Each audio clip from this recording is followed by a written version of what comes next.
Alright, let's go ahead and get started. I gotta say, coming back to this first chapter image again and again at the start of these editing sessions, I don't know, there's something oddly pleasant about it. Seeing those 5 units over and over again, this same mountain map over and over again. It's just my home base, it's where everything starts. Well, today, I'm gonna be doing Chapter 13 in the Sacred Stones for both Irika and Ephraim, and that is going to entail making some changes to the map units. Probably not that many, and these are the only chapters I'm gonna concern myself with today.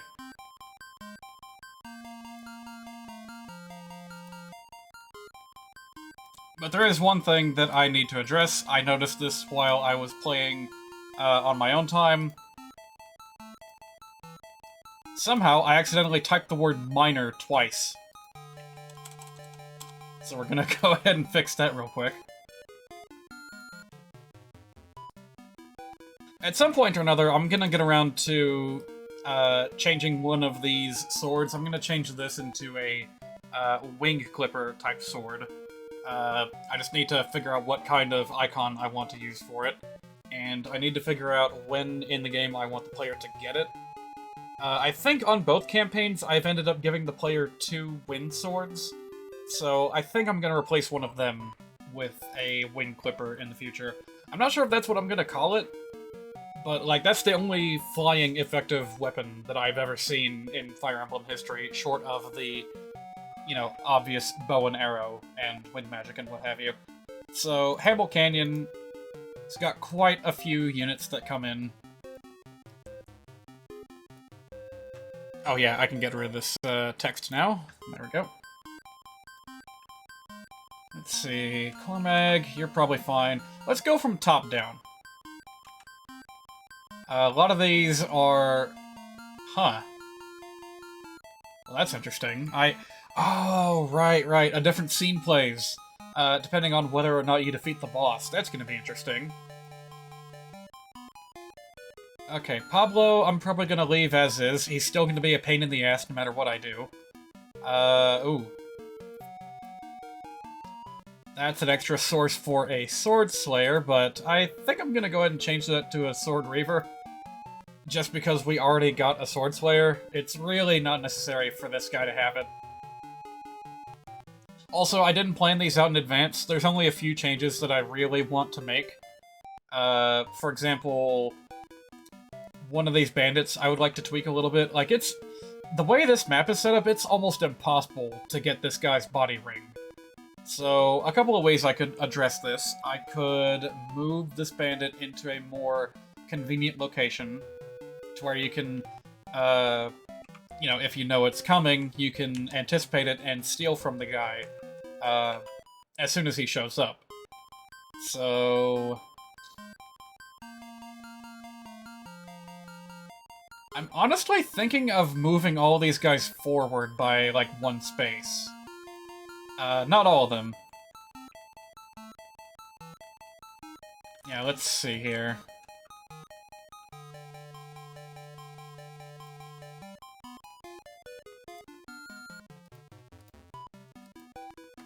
Alright, so you guys... Honestly, can I get rid of one of these, commands? Because, yeah, I think I would like these mages to just hang back a little bit further. So we're gonna make it to where they appear at 0 and 6 and stay there.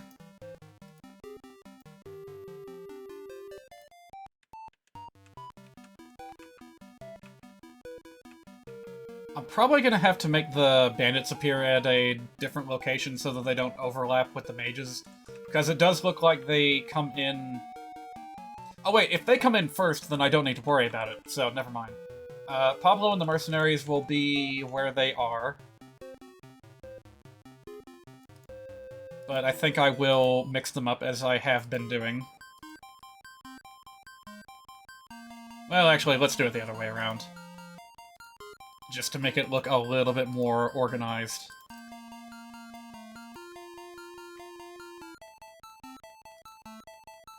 Okay. The warrior, I think I'm gonna have him move one step further.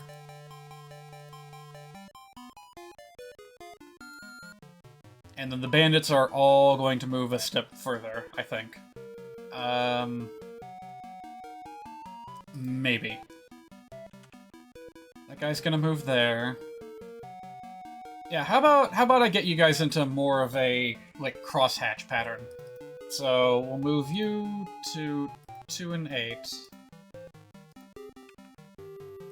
Move you to 2 and 6. Hello, Genetic Warrior. You are early. I have just gotten started. I'm just kind of rearranging the units on the 2 chapters that I'm going to be playing. That's probably the only change I'm going to make.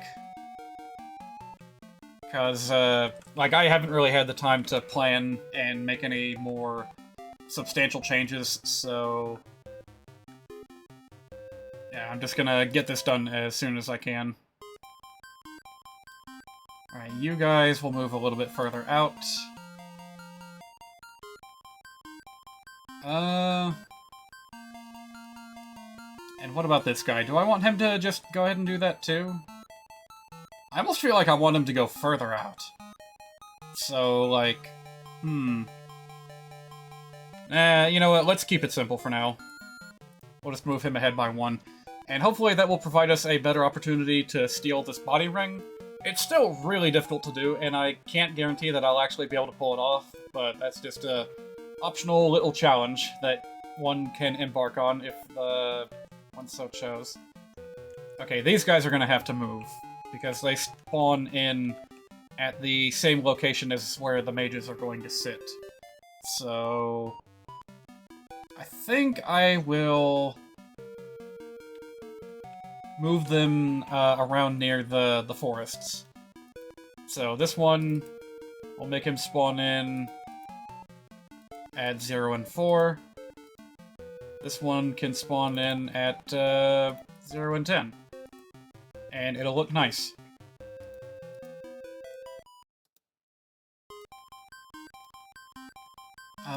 This bunch. I am gonna have to change this, because these are, this guy's got a sword, so I need to take that into account and change his class. Otherwise, he's going to end up with, like, no weapons to equip. You two, you get to be a sword knight. You're fine, you're fine.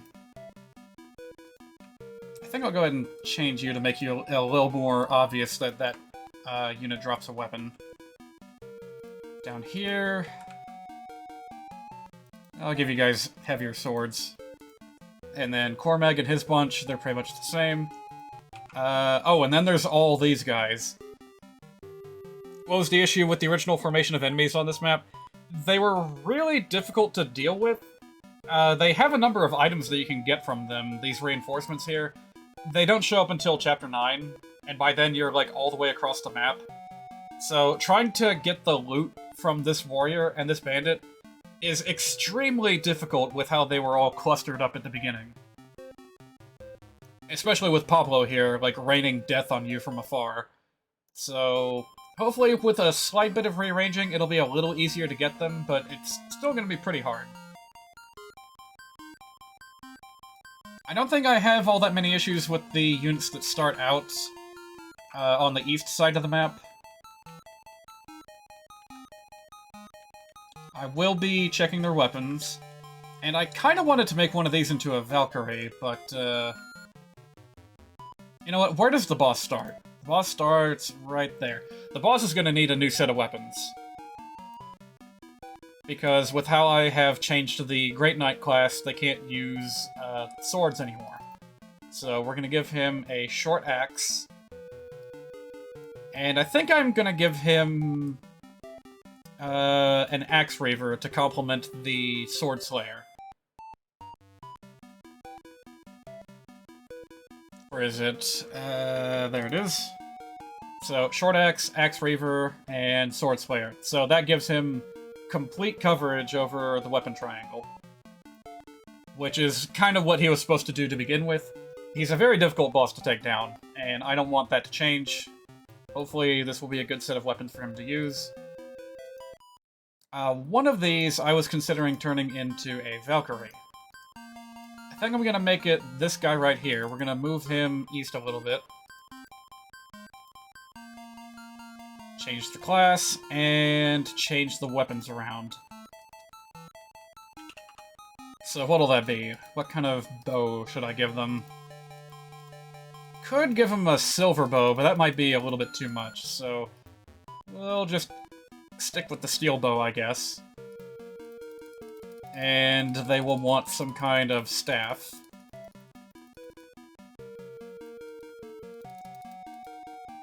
And we'll just make it a heal staff for the time being.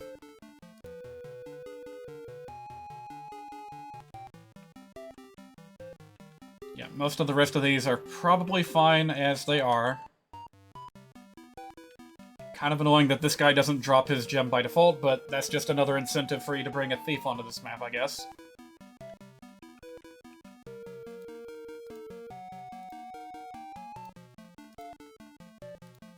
And these 3 soldiers are fine. I'm not even sure if they're gonna show up, really. Apparently this is the troop that accompany Amelia onto this map if you failed to recruit her in Chapter 9. So I'm not sure if they'll have much of anything to do, but I guess they'll be there anyway.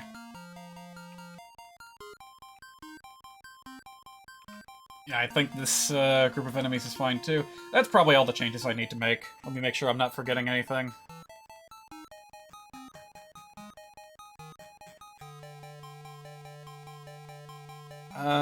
Nope, that's pretty much it. Then we'll go to Chapter 13 on Ephraim's route,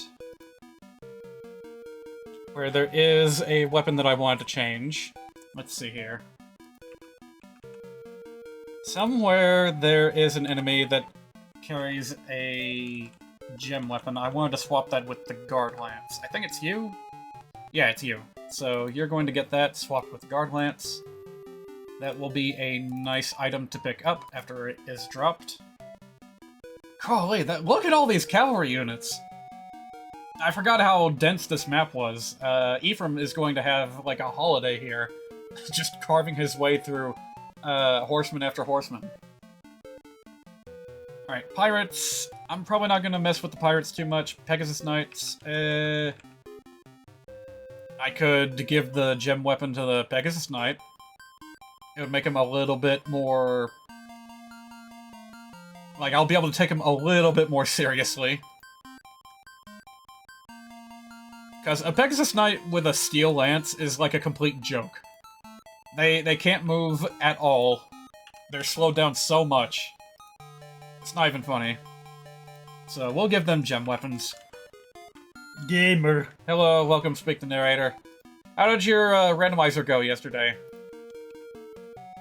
I don't imagine that you were going to complete the whole of Fire Emblem 6 in one go, but it would be a shame if you, like, you picked Iron Man, and you, like, had Roy die on you. That would be unfortunate. I don't think I'm gonna change their inventories at all. So that just leaves... well, actually, I skipped over the entire, chapter event where all the cavalry is loaded in, so maybe I'll come back to that in a second.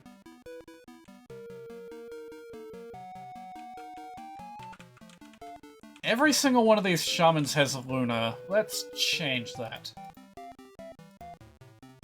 I could give one of them Nosferatu, and I could give another one, Fissure, I think would be a good deterrent from just sweeping the map with Seth or Dusel. So we'll go ahead and put that there. Actually, I kind of want them in a different location.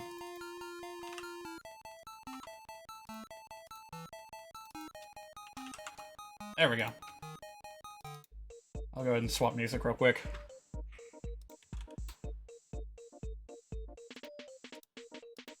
Alright, so all these cavalry. I need to pay attention, actually. I might even want to go back and look at the previous chapter to make sure I didn't miss anything, because I do need to make sure that, you know, sword knights have swords and lance knights have lances, because if not, then there's going to be problems.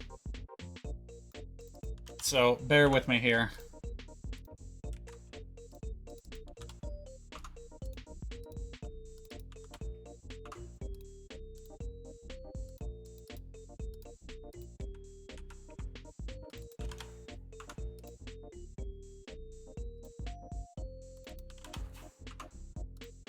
God, there's so many of them with swords.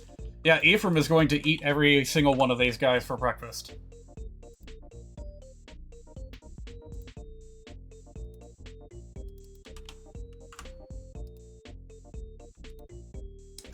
You've got these two weapons. Let's go ahead and change this to a Sword Reaver. Just because, like, you don't get any of these normally when you're playing the Sacred Stones. It's really weird. In some routes, you get 2 Sword Slayers, but not a single Sword Reaver. I mean, I just find the... Excuse me. Yeah, strawberry seed. I find the overlap between Sword Reaver and Sword Slayer to be kind of weird. You know, it's the same weapon, but one's just better. So, why did they keep both of them? The world may never know.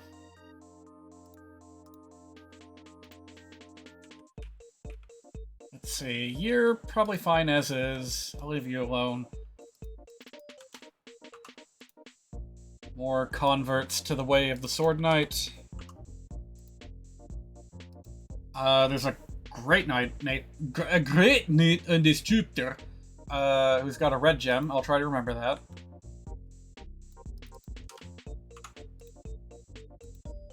Mage with Thunder, that's fine. Speedwing. So yeah, you're encouraged to have a thief on both of these maps. Alright, well, let me just double check and make sure I didn't overlook anything.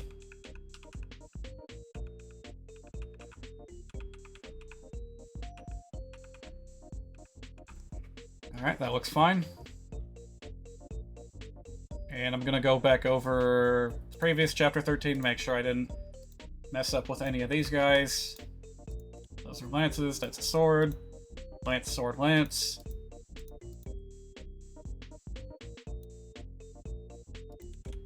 Lance, lance. Lance, lance. Okay. Alright, I think we're good. I'm not gonna save my changes just yet, because what if something funny happens with this formation over here? We'll never know until we try.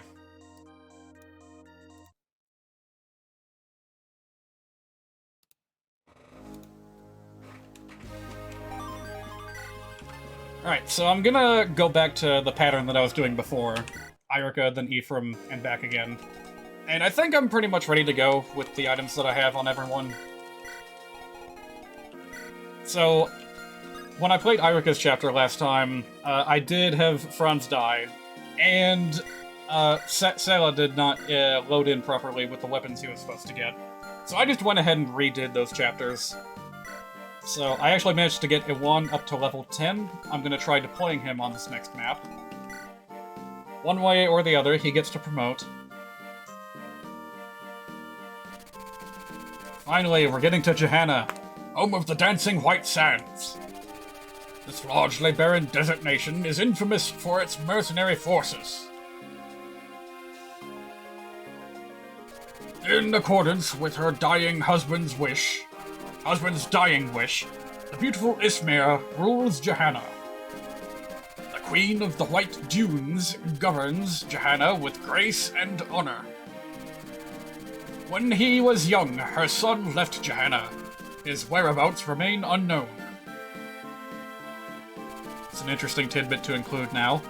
After passing through Caer Palin, Irica arrives in Johanna. There, she finds the nation embroiled in combat with Fredo's forces. Well, you say that, but I'm pretty sure it's just gonna be us and Grado. Like, I have no idea what Johanna's quote-unquote army even looks like. Meanwhile... My brother is dead? That can't be! That's impossible! There's no mistake. Look for yourself. I've brought his corpse with me. That's him right over there, isn't it? No. Brother. Not a pretty sight, eh? You'll be hard-pressed to ready that for a proper burial. But listen, Cormac, there's no reason for you to grieve. After all, who better than you to replace your brother in His Majesty's service? Picture it. General Cormac, the new and improved Sunstone, eh? Who did this? Who is responsible? Who? Glenn's last orders were to find and subdue Irica. 'Tis a pity I was delayed. I arrived to witness the final blow myself. I watched Irika run her blade right through his chest and then flee. Irika, where is she now? What would you do if I told you? Without orders from His Majesty. Answer me! In the eastern mountains of Carsino. The forests are thick in that region. It won't be easy finding her, but... There he goes. Gone already? I've sent a gift your way, Irika, but I trust you can handle it. You're my girl, after all. I need you to be strong for me.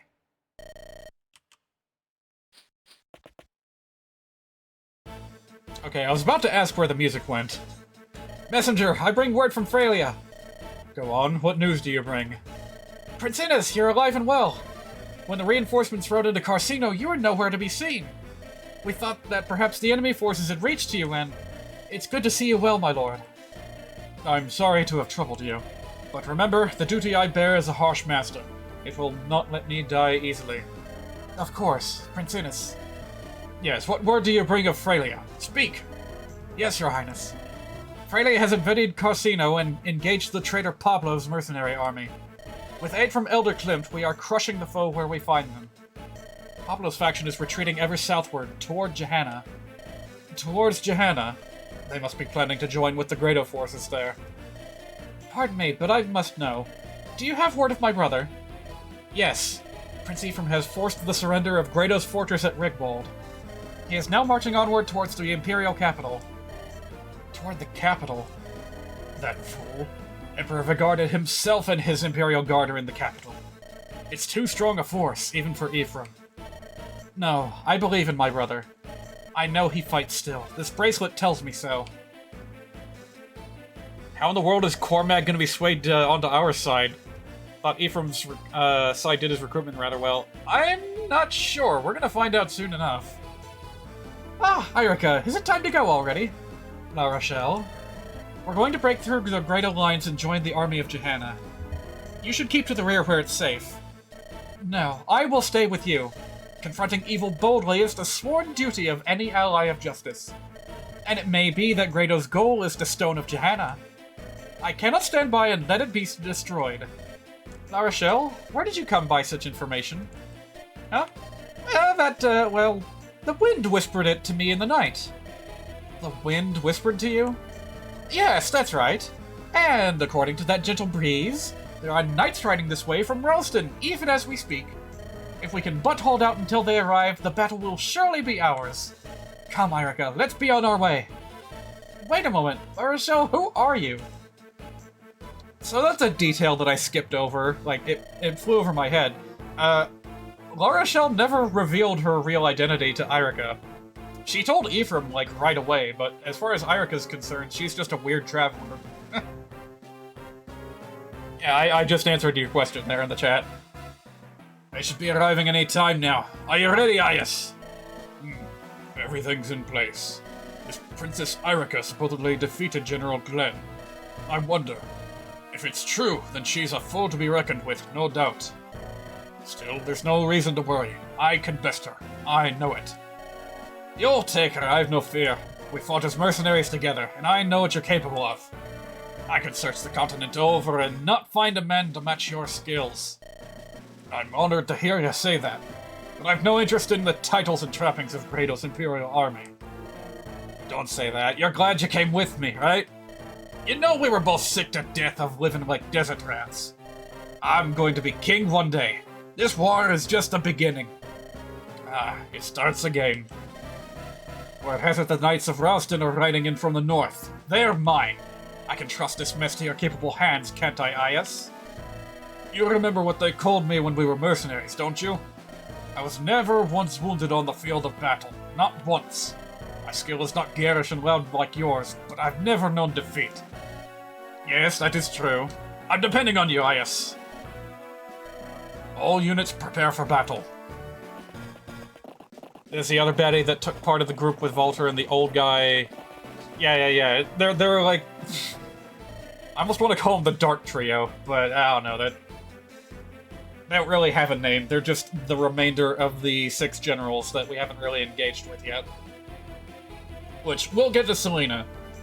Ephraim's chapter today very much concerns Selena, so we'll get to her soon. Princess Erica, the enemy is arrayed before us. We've word that Pablo's mercenary army is closing in from the rear. You must be cautious. All we have to do is hold them off until the Knights of Froston arrive. If we can do that, victory is as good as ours. Let's get started, shall we, Erica? Indeed. Hey, remember him? Look at this! Magic used to seem so hard, but I think I've got it. I've turned a corner in my education. I'm a real mage. I'm not gonna stop studying. Not until I become a great sage like my teacher. They look obviously evil compared to the original 3 generals. I mean, one of them was a convicted, felon. So, yeah. Yeah, one's a felon, the other is, a mercenary from nowhere, and Reeve is just, a weirdo that no one really knows anything about, I think. So, sorry to disappoint you, Iwan, but you're going the path of the Dark Mage.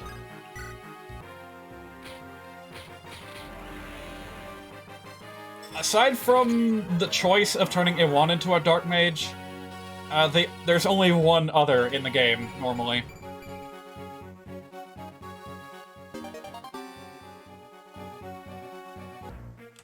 Unfortunately, that means he will temporarily have to discard his use of anima magic, but, I mean, prior to this point, we've had no one that can use dark magic, so this will be fun. Let me see if I can find a spot for him.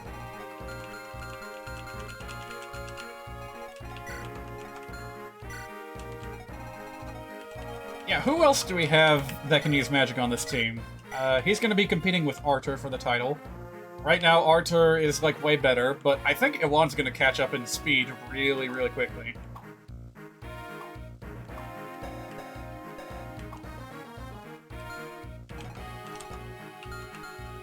Yeah, honestly, I don't think we're going to need all that much in the way of magic. Defense is what we need to focus on, so...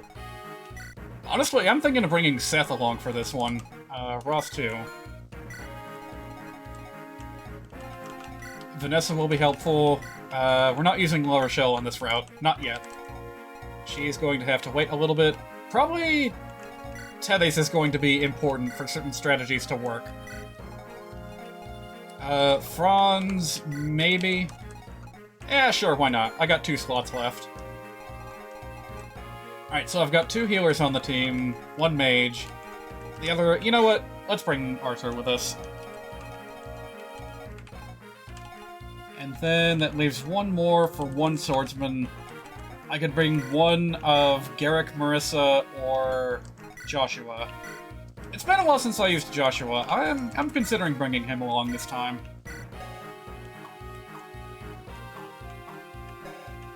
I won't be able to use him for tanking purposes, but then again, I have Seth. So, you know what? Yeah, let's give that a go. You can use this, and that, and that, and that.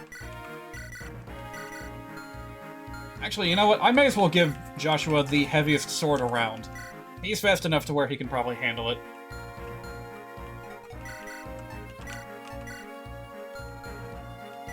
I don't think I've got any more light magic at the ready. So we've got all you here. Oh, I went ahead and changed Franz's skill back to Darting Blow. It occurred to me that the other 2, Ford and Kyle, were actually, way better than him at this point. Franz needs something to specialize in. It may as well be speed.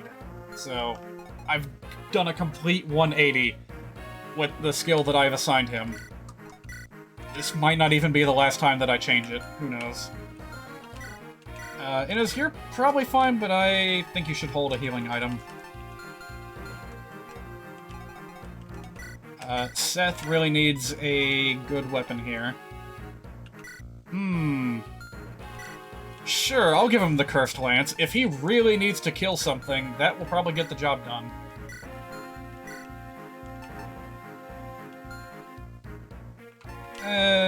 Nah, on second thought, you take an Iron Axe. And speaking of axes, I apparently have a lot of special ones that I could give to Ross right now. That Sword Slayer could come in handy. Yeah, there's so many options. We're probably gonna need that hammer, too, pretty quickly. In fact, do I have 2 hammers? No, just 1. Alright, well, Ross will be our dedicated tank buster, as it were. Alright, so I've got a Horse Slayer on Gilliam. I'll give another one to Vanessa.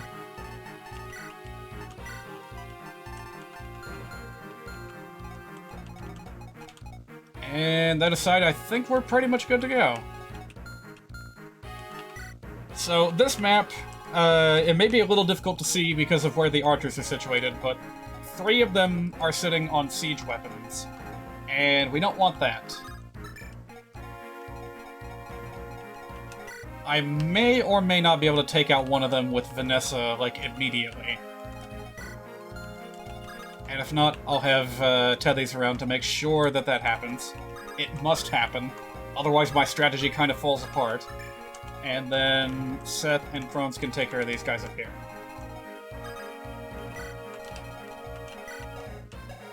One, two, three, 4, 5, 6, 7.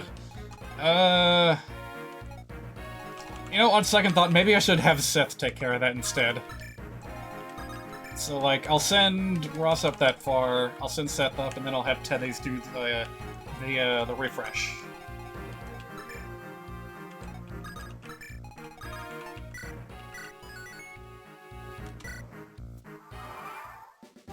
Alright, this is going to be a tough chapter to get right.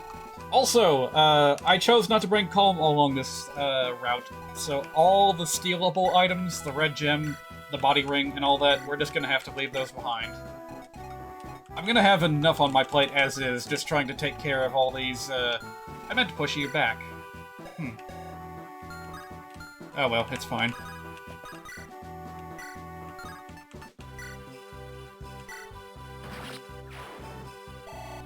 Oh yeah, let's go ahead and turn animations back on. Ross has acquired so much defense that I don't think there's even a remote chance of him dying.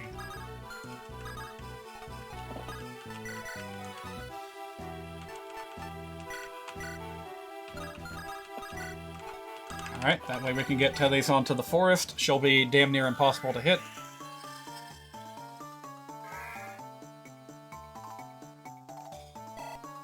So this is nominally a defense chapter, but if you want to have as little hassle as possible, you will advance quickly and get the ballisticians out of the way as quick as you can. Actually, is there another archer out here? Oh yeah, there totally is. Well...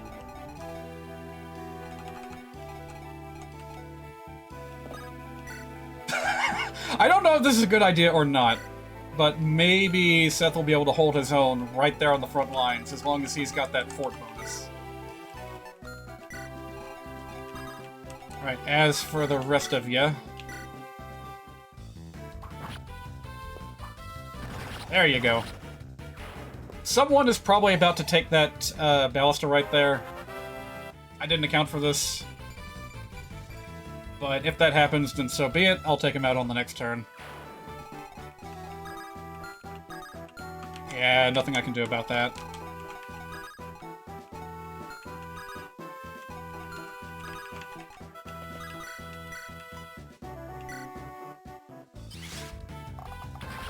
There we go. That's the first time we've seen that trigger.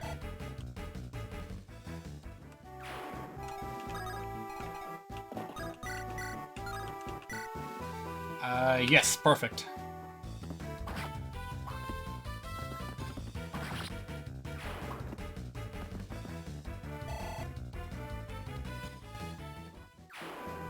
Still looking a little bit dangerous for Vanessa, so I'll have her back off for a little bit. Take a poke at this guy.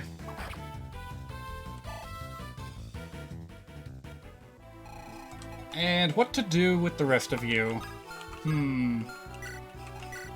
Honestly, I'm tempted to just leave a wand down here and see how well he handles his first real taste of combat. But his defense kind of sucks, so maybe not. Erica can probably do it, though.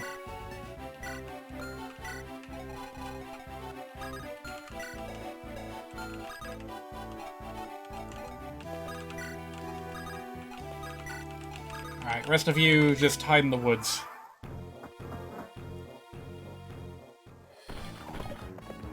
Alright, excellent. The knight occupied the space where the ballista is. That means the archer cannot use it. Boy, it's been a while since I let Seth do his thing.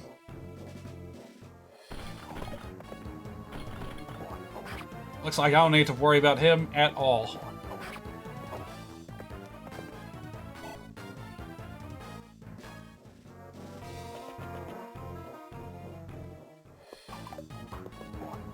That's a one-hit KO! Damn, this guy's beefed up. He beefed all the way up while I wasn't looking.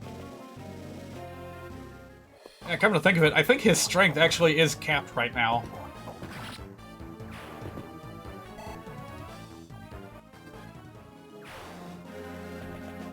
What can I say? Russ usually does turn out to be one of my MVPs when I play this game.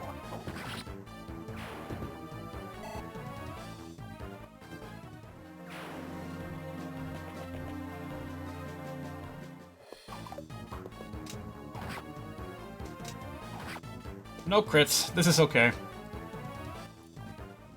It's impressive that she can hold her own like that, though.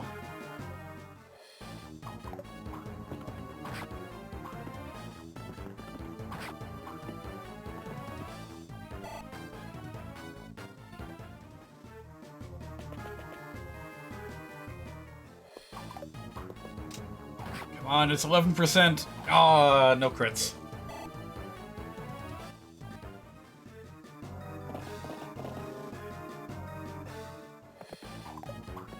Zero damage, huh? I guess this is going to turn out to be a pretty easy chapter. That is fine with me.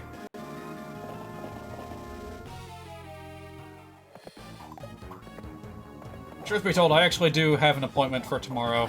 Another orthodontic appointment. I made this one myself. I forget if I mentioned this on the last livestream I did, but I, looked in the mirror after a previous livestream I did, and saw, I could see where the wire was poking out. They did not do due diligence with trimming it down, so I'm gonna just go back into their office tomorrow and get that done. I do not need this thing hanging around in my mouth for, 2 months.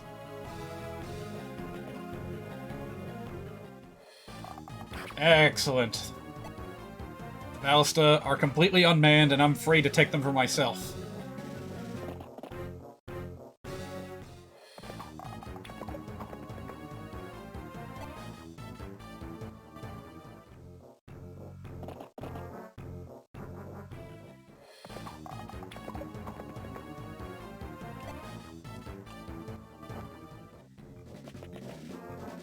Hope your teeth fail better soon. Well, it's not my teeth so much as my gums. No, not even my gums. What the hell do you call it? My cheeks? But it's the inside of my cheeks. Well, whatever it is, yeah, it's been a bit of a hassle.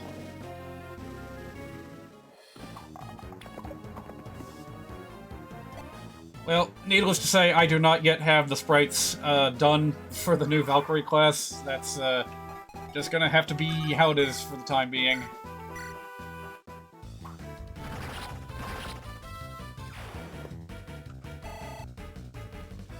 And clearly, their priority is in attacking rather than healing, so I wonder if I should tweak the AI settings to change that around. I'm gonna take a quick peek under the hood and see what the difference is between an attacking unit, heal unit with HP is 50% or less. Okay, maybe I can do that. Okay, yeah, so next time I implement a healer type unit where there was none previously, I should probably re-examine their AI and make adjustments as is necessary. Alright, well, it may look like I've got this map under control, but there will be plenty of reinforcements to come.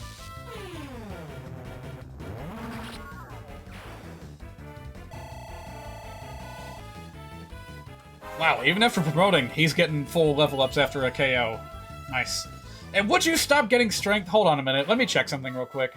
Did I forget to tweak Iwan's strength growth?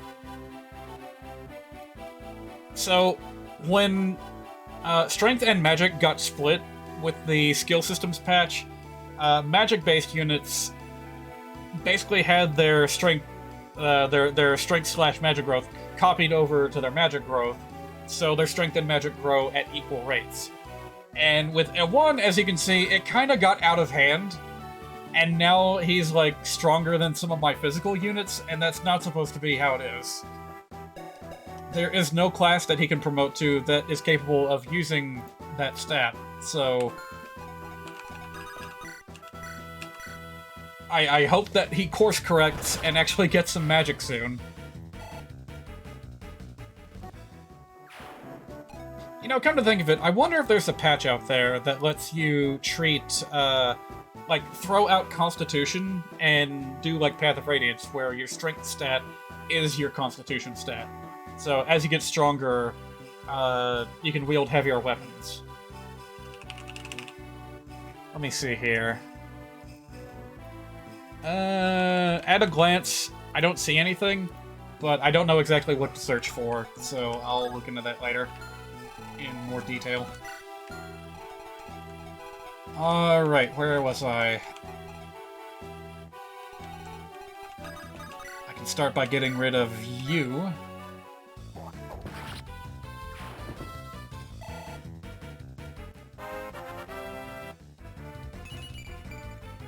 Sheesh, he's gonna be ready to promote soon. This is not, by the way, this is not a, like, hard and fast rule when it comes to Fire Emblem. You know, that you always have to wait until the max level to do a promotion. But with regards to the Sacred Stones, where you have the capacity to, you know, get everyone completely leveled up through, you know, side missions and what have you, I typically take every advantage that I can to get everyone, you know, maxed out.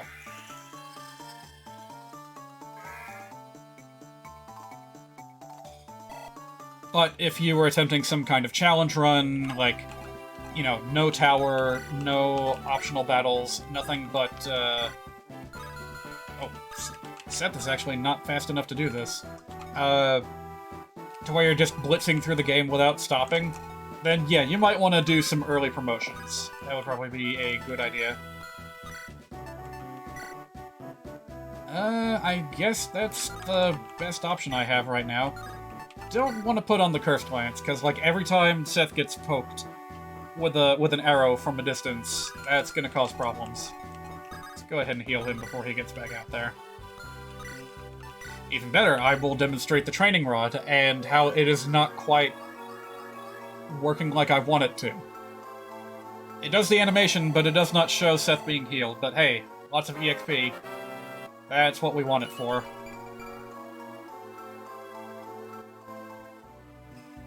Oh, and I forgot to mention one thing in how I got this to work like it does right now. In addition to all the stuff that I showed off on Saturday and Sunday, I also, like, seriously jacked up the price of the staff. Apparently, staff experience is derived in part from the price of the staff. So, if you want something like this, just turn the price up as high as you think you can go, and that'll practically guarantee a level up every time you use it.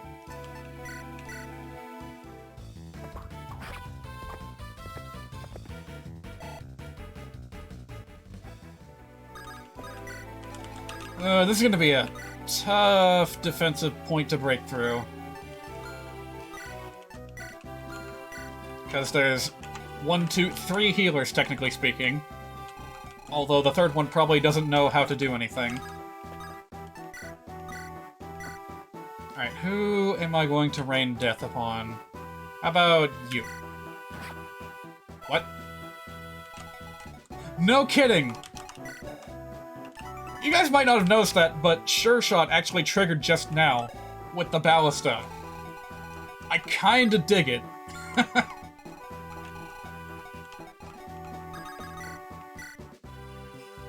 Let's keep Franz here as, Innes's bodyguard. I don't know when those, Rangers are gonna decide to come around here and start messing with him. In fact, they may start doing that right now.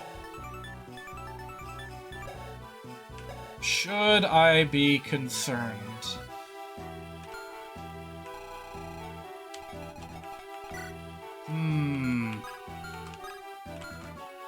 Maybe I should. You know what?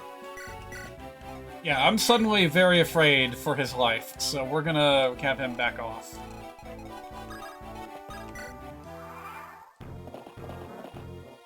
Oh, he's retreating! I didn't know they were capable of that.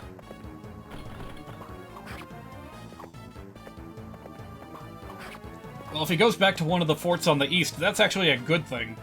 Because he will indirectly plug up, spots where reinforcements would otherwise appear.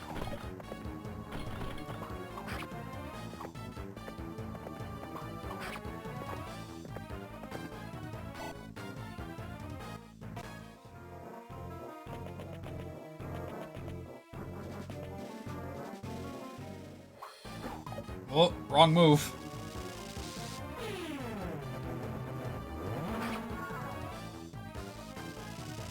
Boy, Ewan sticks out like a sore thumb compared to the other Dark Mages from the Game Boy Advance games.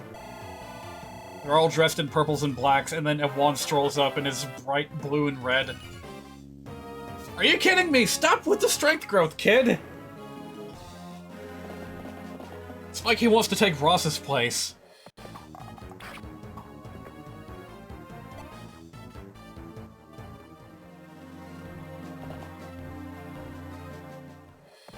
Oh boy, a ranger on a fort is going to be trouble.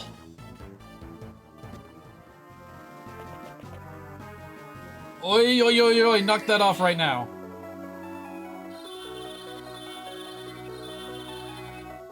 Ah, he got hit. I think I did remember to bring a restore staff at least, so... still, that's time that I could be spending healing.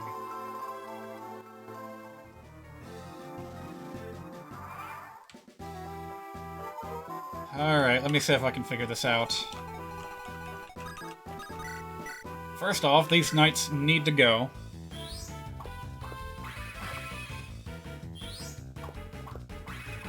Speaking of which, maybe I should change their name too. Because I have so many classes that now have the word knight at the end of their name.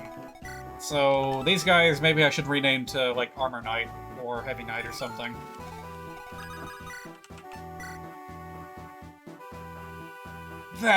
That's never gonna hit, but I have to try. Never mind! Never say never.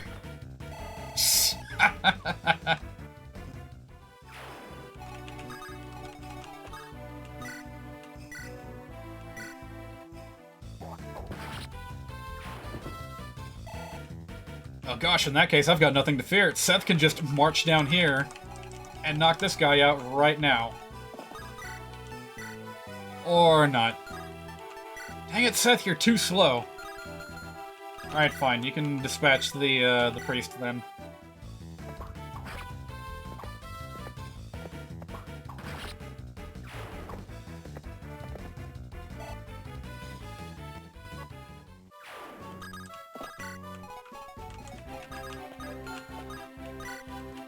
Oh, what? I didn't bring a restore staff. What? Oh boy, do I feel stupid. Okay, we're gonna need a bit of maneuvering here to get this to work.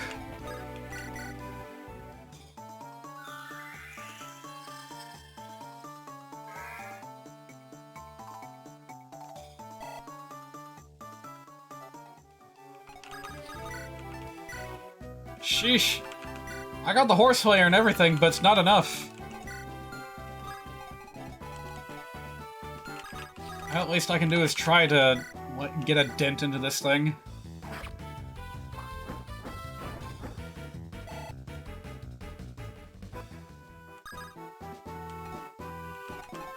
Vanessa, you just go ahead and run. I don't know where you're safe. So, better safe than sorry. Joshua, you get up here and help. You know what? Sure, you go ahead and finish off that training rod. I hope there's another one somewhere in the game. I'll have to see to it that there is.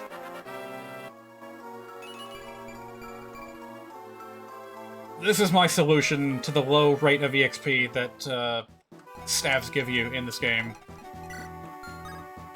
Alright, Erica, you can handle these guys no problem, right?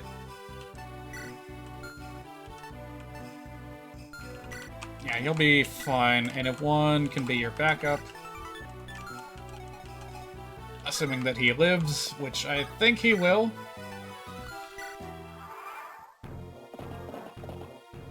Oh, these guys are playing hard to get.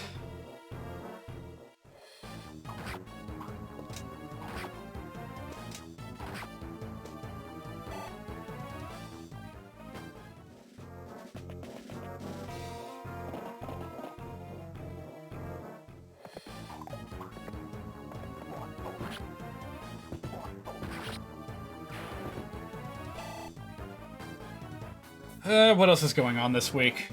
I'm gonna have to get ready to move soon. I have no concentrated plan, and I need to get around to making one because the clock is ticking. It's the last day of May already, and as Hollow may have suggested before, our move-in is going to happen around the second or third week. Probably third week for me, at the rate that— Stop gaining strength at one! My god!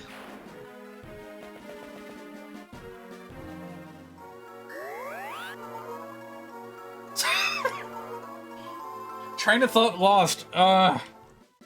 This random number generator is just not doing what I need it to.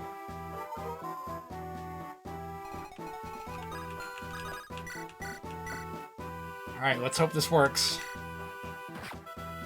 Kind of.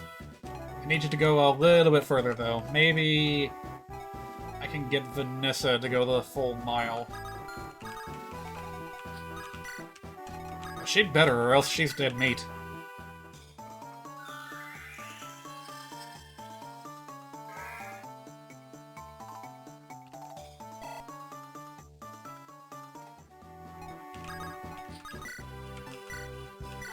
Oh, please hit.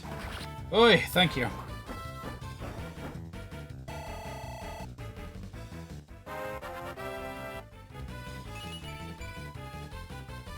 Look at all those 10s. Vanessa has a stat of 10 in 4 different areas. Something about that is cute to me. Alright, I am afraid of the boss, so we're gonna go ahead and have Seth try, and Seth cannot do it. Well, who can? Gilliam can't reach. Maybe I should try just knocking him out with Ross and then, like, doing a rescue? Yeah, I have to do something or else Vanessa is not gonna make it. Maybe if I'm lucky, Ross can hit him once with a bit of this. Yes!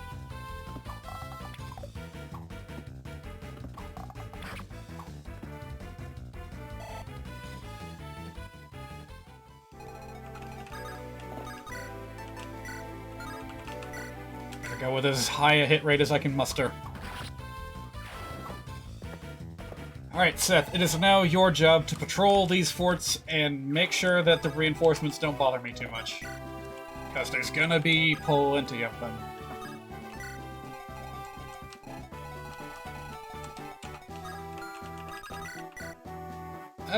Go ahead and try. I don't think he's gonna hit. Oh, he did it! Good for him. And we're still at the point where he gets a full level up from every kill. Mental.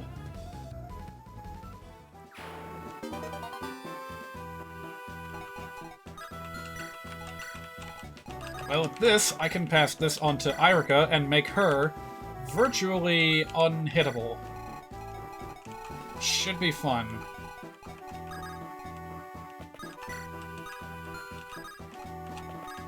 Archer, you've got, like, no chance of finishing this guy off, but you may as well try.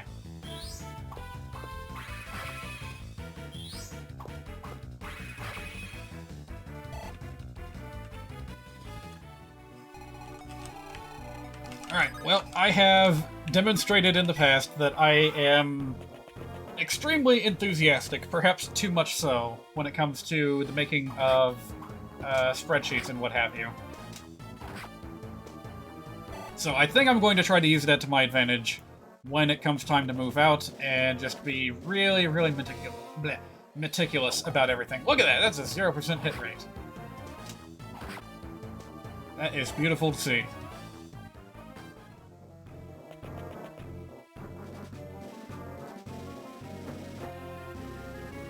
Alright, party's over.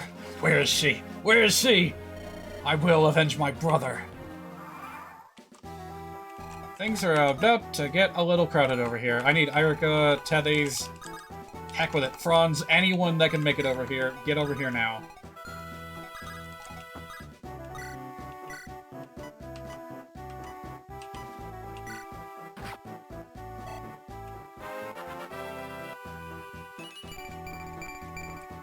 Ooh, nice.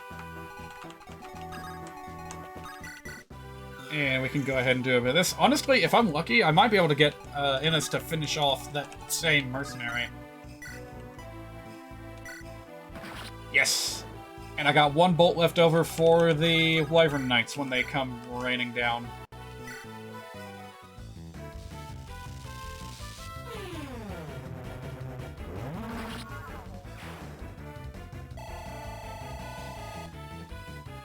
Man, he's still going. He's gonna be at max level before I even realize it.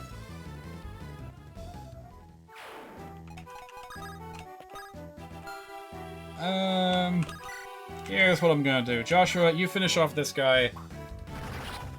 And I'm gonna have Irika take a turn to heal.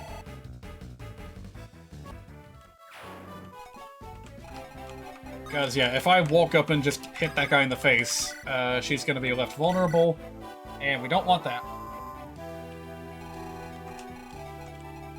Alright, now the reinforcements are coming. Honestly, at this rate, maybe I should just...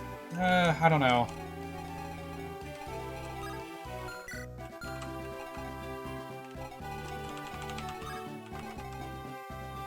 Well, first things first. I need to make sure that Ross is fully healed before he does anything crazy.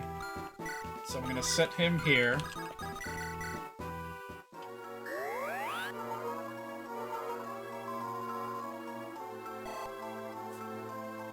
You know, come to think of it, the choke point up here... Never mind. I was about to say this would be a lot easier to defend, but now that I'm looking at it, maybe not. Also, that guy's got a wind edge. That could be trouble. I have not yet removed the... you know, effective against flyers bonus from that weapon, so... Vanessa might take a bit of damage here.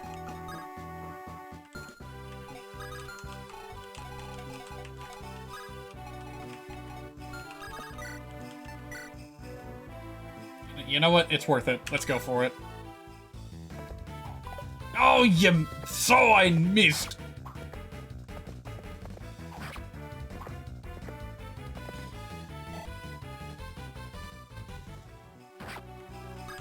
Yeah, I do need to be careful with that, because that's an entire, like, fifth of his health gone every time I use that weapon.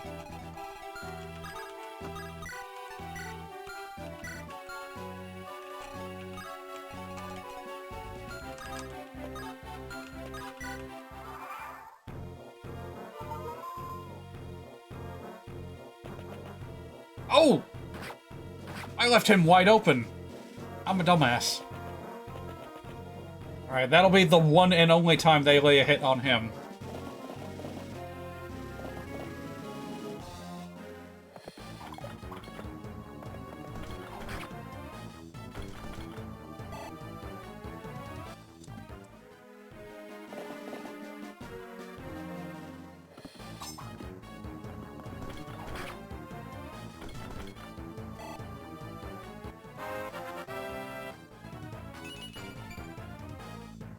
Yep, he's gonna cap his defense, easy.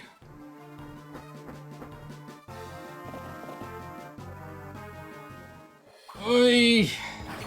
Yeah, that's not so great, is it? I mean, I got Seth here, but there's only so much that he can do.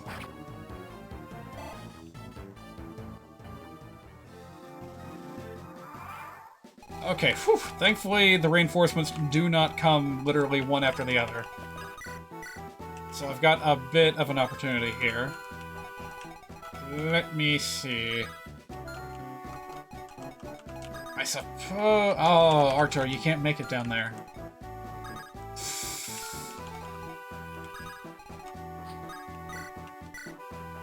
In that case, I'm gonna do it like this.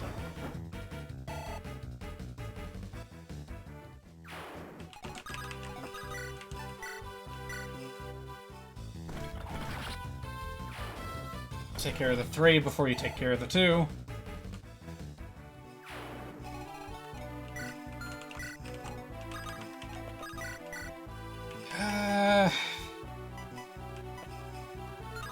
I don't know. I don't know.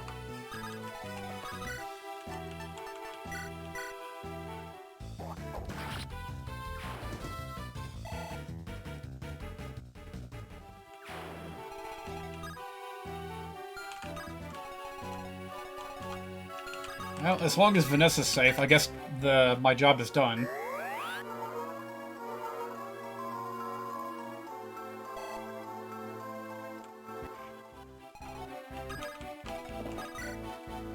Man, I really should have given Seth a, whatchamacallit, I should have given him the Horse Slayer. Alright, he could land a KO with the Cursed Lance, but that'll drop his HP down even further. You know what? I think he'll be fine. And you missed! You missed that?!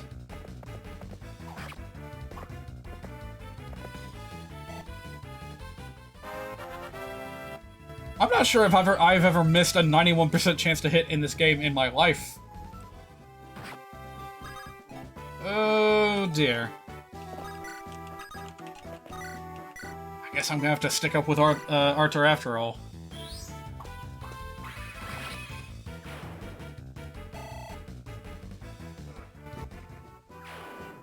Right, and I didn't leave anyone exposed. Nope. Alright, good.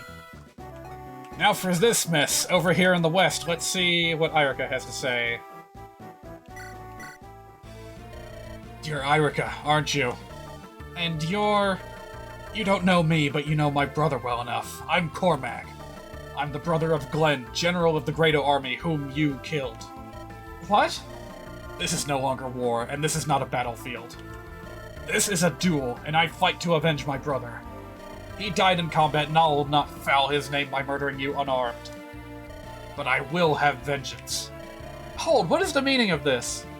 Glenn, are you telling me General Glenn is dead? Do not play me for a fool.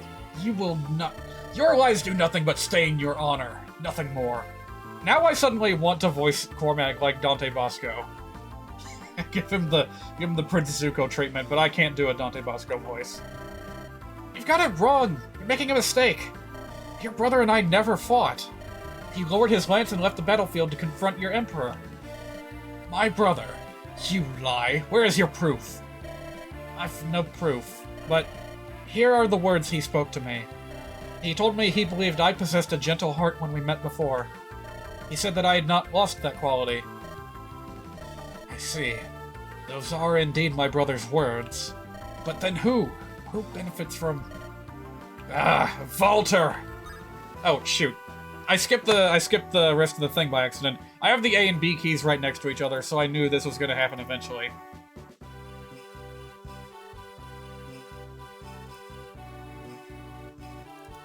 I can look up the conversation text and see what I missed out. Let's see. So Irika just said, "What is it?" after he said Walter, and then he proposes becoming her ally. He said, "I don't care why you're fighting, I've no interest in your goals. I want nothing but revenge and I will have it. If I can kill Walter with these 2 hands, what care I if Grado brands me a traitor?" Man, I'm really sorry that I skipped all that. It was an accident. Alright, never mind, we're fine. Can I knock out a dragon with a wind sword? I can, but it's a little dicey. Let's try it.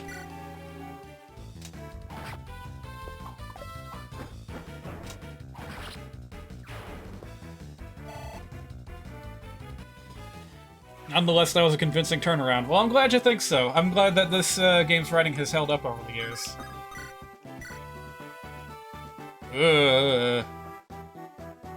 Oh boy.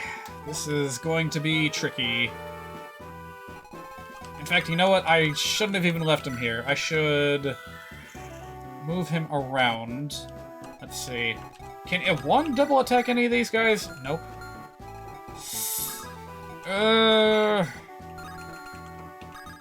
This is not ideal. Cormag can? What? How fast is he? He is just fast enough to take out this guy. Well, let's do it.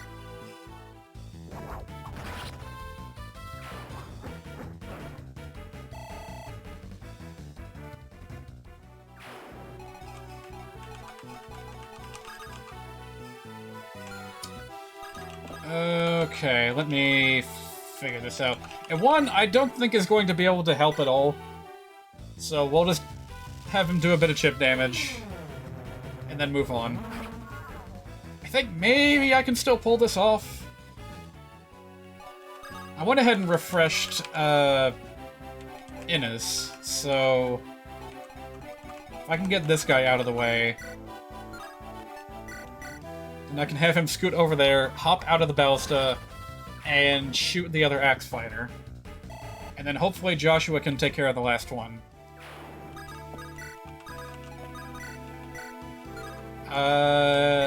Yes he can. Easily, in fact. Oh, I gotta say, this wind edge is pretty handy. I really like that flying effectiveness, but I still think that it's, like, too good to combine the magic sword effect with the fire killer. So I have to divorce myself from my feelings and separate that effect into another sword further down the line. Iwan will eventually have the strongest of bonk books with his strength. I love that phrase, bonk books.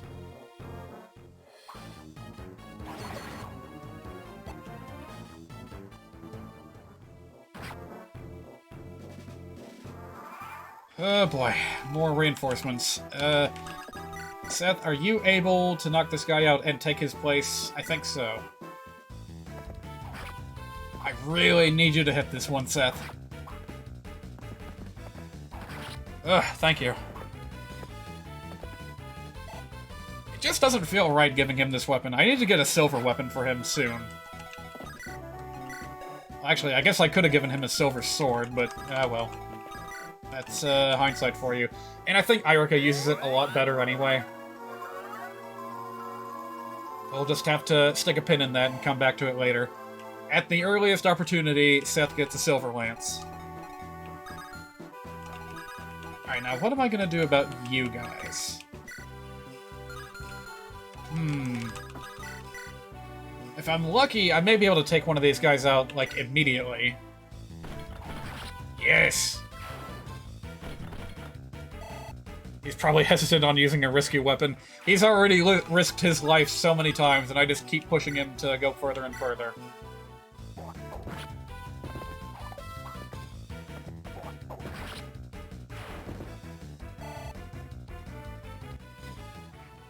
I gotta say, that Raven Axe is on the border of being too good as well. The downsides are supposed to be that it's heavy, and that when you're defending, it has poor accuracy, but... I mean, that impact effect is just really, really strong. Maybe I should tone its accuracy down just a smidge further. Alright, Arthur, I think your work is just about done here, so why don't you retreat a little bit? By the way, I'm saving the boss for last because I'm pretty sure that the chapter ends after you take him out.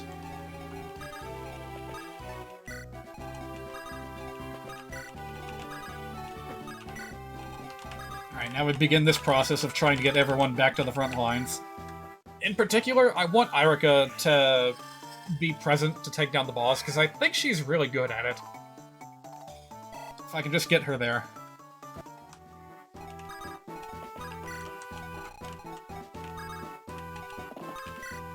Eventually, Pablo's army is going to show up, and frankly, I may just end up ignoring them.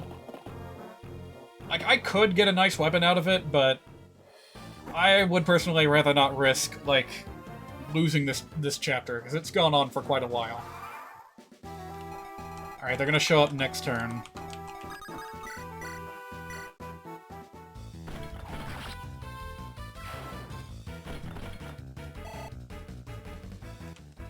Maybe I can go ahead and sneak in a bit of chip damage on the boss here.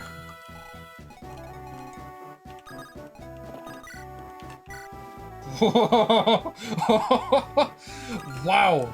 He's not even sitting on a fort or anything, and his defense is high enough to where Seth can't hit him with that. Wow.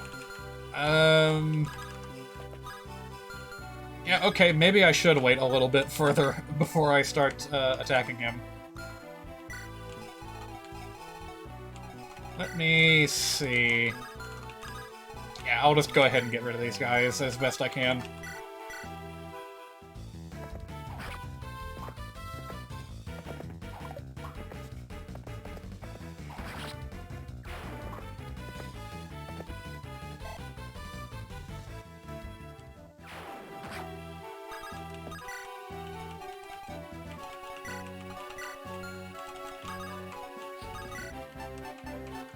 Oh, right, I gave Vanessa a horse slayer. I should be using that more often.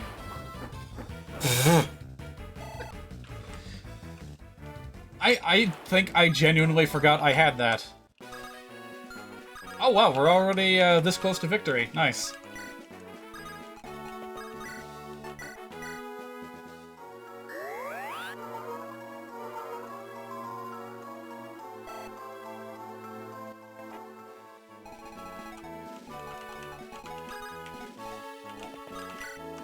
You know what I may try to do? I may try to get Innes into the ballista and, like, take out that warrior guy that shows up.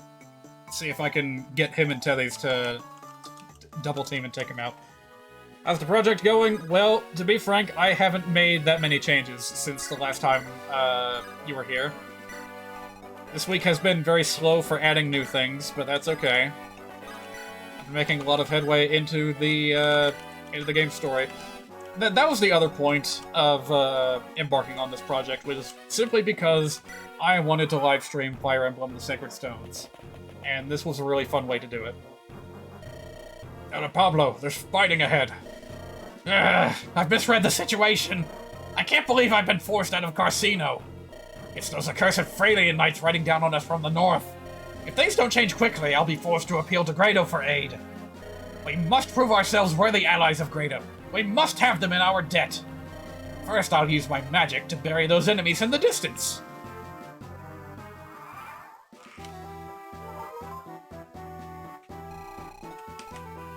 Yeah, I'm not even sure if I'm gonna have all that much to add to this project by next Saturday. Because here pretty soon I'm gonna have to start getting ready for the moving that I'm gonna be doing, moving house. Also, I think one of those knights failed to show up. That's a little funny.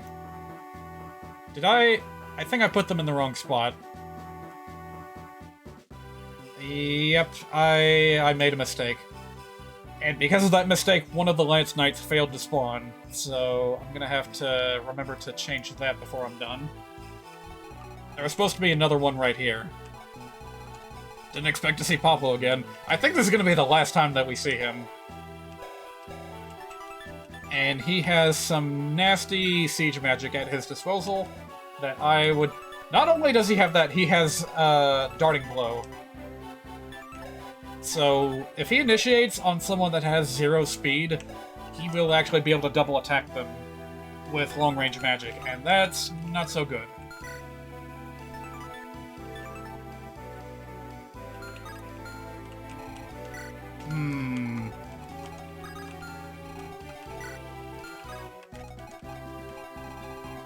Okay, there's one way I could make this work, and this is assuming that my estimation is correct about instantly winning as soon as I beat the boss. So, if I lure this guy out with Joshua, have him just sit here with a weapon that's not going to harm his stats, like a ruby sword. He'll sit here, draw out the warrior here. And because Pablo is still a risk, I'm going to go ahead and use the barrier staff on him too.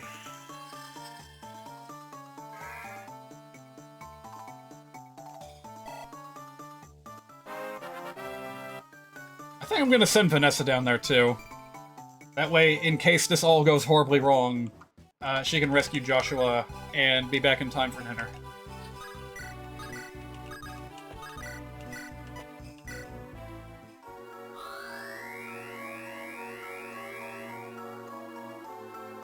I didn't leave Vanessa with a super heavy weapon, did I? No, it's not that bad. Okay. And you, Innes, you will be waiting on standby. Far away from... Oh. Actually, I can't get you that far away.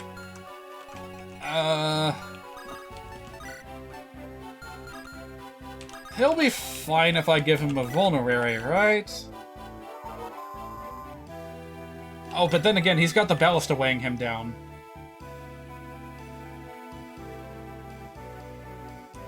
So what I just said about Pablo being able to double tech anyone with 2 speed or 0 speed, that was about to happen, and that's not good. All right, I'll just leave Gilliam here to hit anyone that's dumb enough to try and hit him first.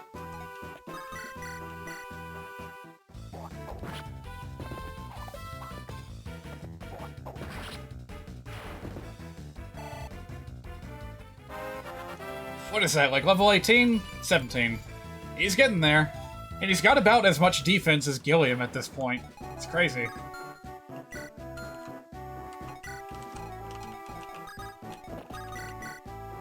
Honestly, do I want to just leave Seth here and just defend for a little bit? Sure, why not? Oi! This man is strong enough to knock out Irika in 1 hit. I'm suddenly having second thoughts. I could use Artur. With that Shine ability, I could do some chip damage, but nah, I don't think it would work out. I'm gonna wait just a little bit longer on that.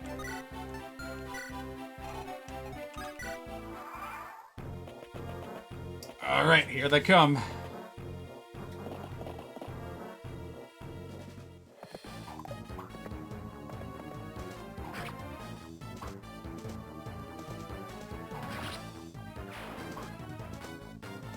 Chapter's almost over. I just have to survive 1 more turn. Well, 2. 2 more turns.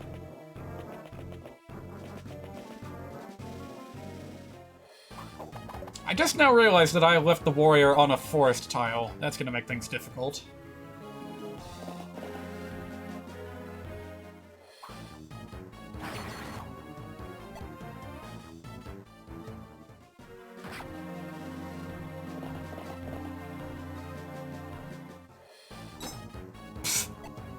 I love that little chink when you take no damage. Oi! I've got more money than you've ever seen. What say you? Join me and you can take a seat of power at my side. I was not expecting him to reach that far. Okay, how am I gonna do this?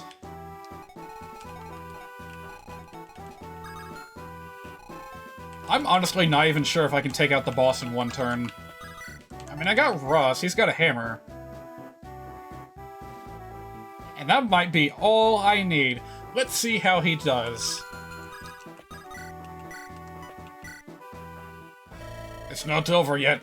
Victory still hangs in the balance. The key is defeating the enemy commander, but...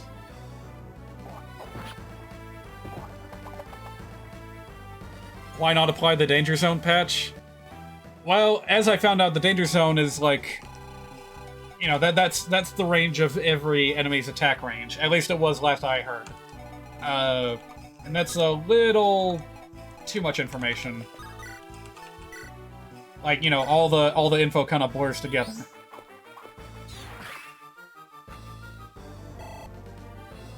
Now, that being said, I could be wrong.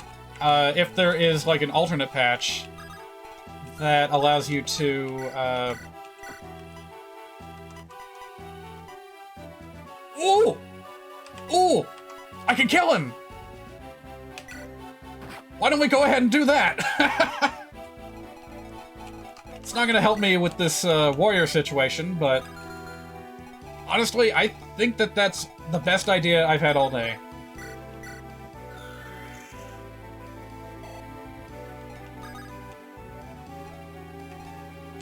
Yeah, let me try backing up as far as I can go, and then we can just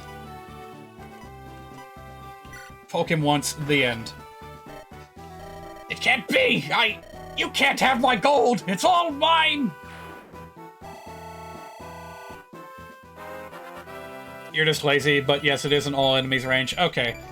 Just want to make sure that I was not mistaken about that. So, honestly, I could just barely get away with, well...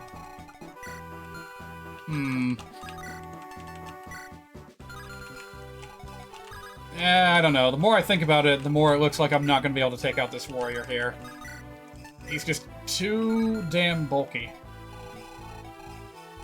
Oh well, I can buy one of these in a shop later anyway, so I think I'm just gonna cut my losses and go ahead and take out the boss. Maybe I can, like, knock out this guy first? Maybe? Maybe not.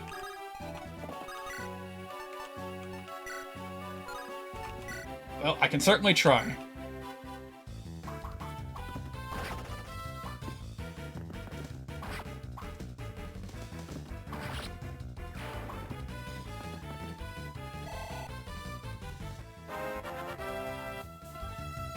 Alright, look at that. He caught up with his brother finally.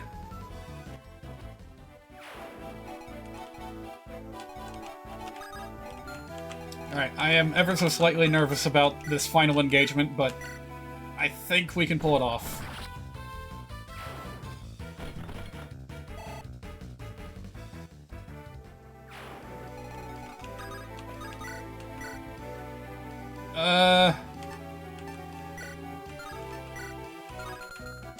It's just barely not enough damage. And Juan could do it, but he's very likely to die. Oh my god.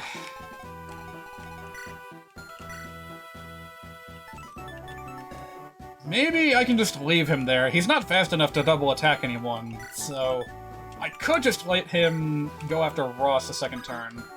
And we'll just run away with Archer temporarily. You know what? That sounds like the safe thing to do. I don't want to go crazy with any gambles, so that is what I will do. It's a shame that I won't have Irika deal the finishing blow, because I think she actually does have unique dialogue with the boss here, but so it goes.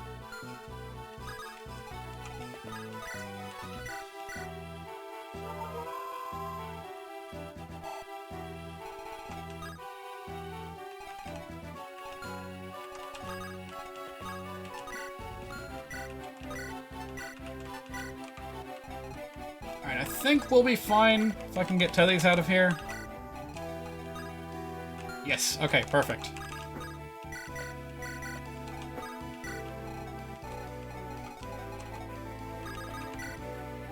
Alright, we're ready for the final engagement.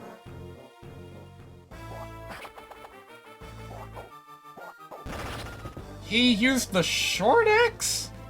Are you kidding me? Very impressive. You've pierced the battle formations I'd perfected. No one's ever done that. Renee's tactician has earned my highest regard. She does have unique dialogue. There seemed like a throwaway character. I think she does. I actually don't remember where you can view that. I can check on that as soon as the game stops adding new events for me to look at. Hang on.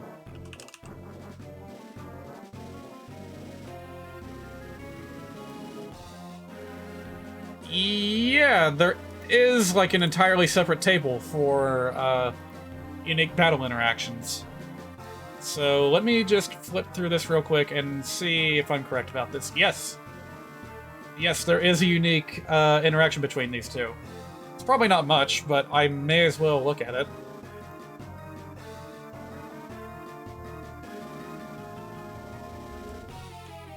Yeah, actually, it's not that much at all. I don't even think that Irika, like, talks to him at all. He just says, so here you are, the Princess Irika.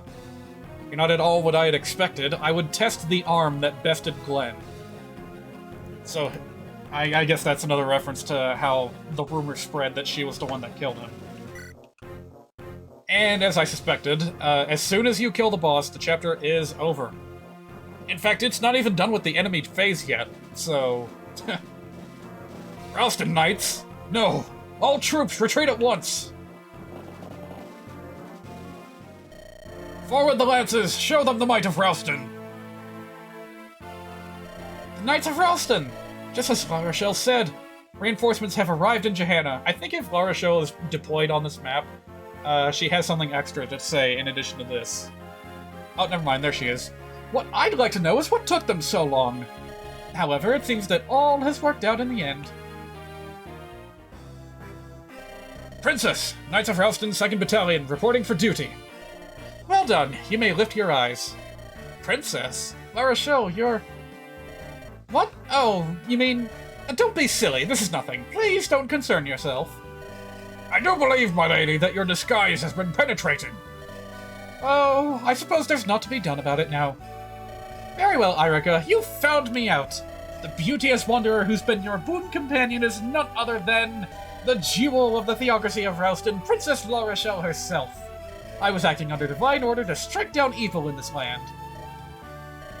Is that so? But why did you... The truth is, the princess was inflamed by the words of the court troubadour, Saga. She forced us to allow her to journey forth anonymously on a quest for justice. I see. Princess, this is from King Mansell. Ooh, free money. What's this? War funds? Oh, what a granduncle. He's just so thoughtful. Princess Irika of Renee, Ralston will not yield to Grado. Together, let us defeat the Empire in the name of righteousness. Princess Irika, Prince Innes, I've received word from the front. The Palace of Johanna was attacked by Grado forces and has surrendered. What? How did that? And the Queen? Is she safe? That remains unknown. She may yet live. We must hurry. The palace has already been occupied by Imperial troops. The Grado army is being led by Lion, the Imperial Prince. Lion? What is it, Irika? It's nothing. Lion. Yeah, La Rochelle's status as princess does become known eventually. No matter who you be playing as. Alright, and once again, we're going to go ahead and flip over to the B-side to see what Ephraim and his crew are up to.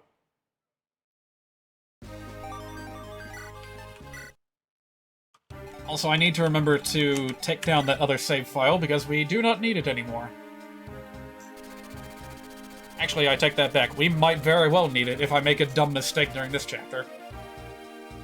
Ephraim leads the group to Zaalbul Marsh in the search of the missing Myrrh. Oh man, you gotta work early again tomorrow, Hollow? I'm sorry for that. Have you been having a good stream so far? It's been alright. About average. Truth be told, I haven't done much of anything with the ROM files. I learned from the soldiers and villagers that Myrrh had been captured by General Selena, one of Grado's commanders. She was last seen heading east. To regain their companion, the group will now be forced to fight. Ephraim steels his heart to the reality that he must face Selena. Well, I'm not sure why he has to do that. He's never met her. Myrrh just got added to Fire Emblem Heroes. Oh yeah, funny thing about that. Specifically, Legendary Myrrh. We've already had like 3 different Myrrhs added to the game. There was the regular one, who was honestly kind of broken. There was like a Halloween version, who was even more broken. And now we're going to get a Legendary version that's going to be broken as all hell. So, this is a Dragonstone. The description was accurate. It looks like an ordinary gemstone.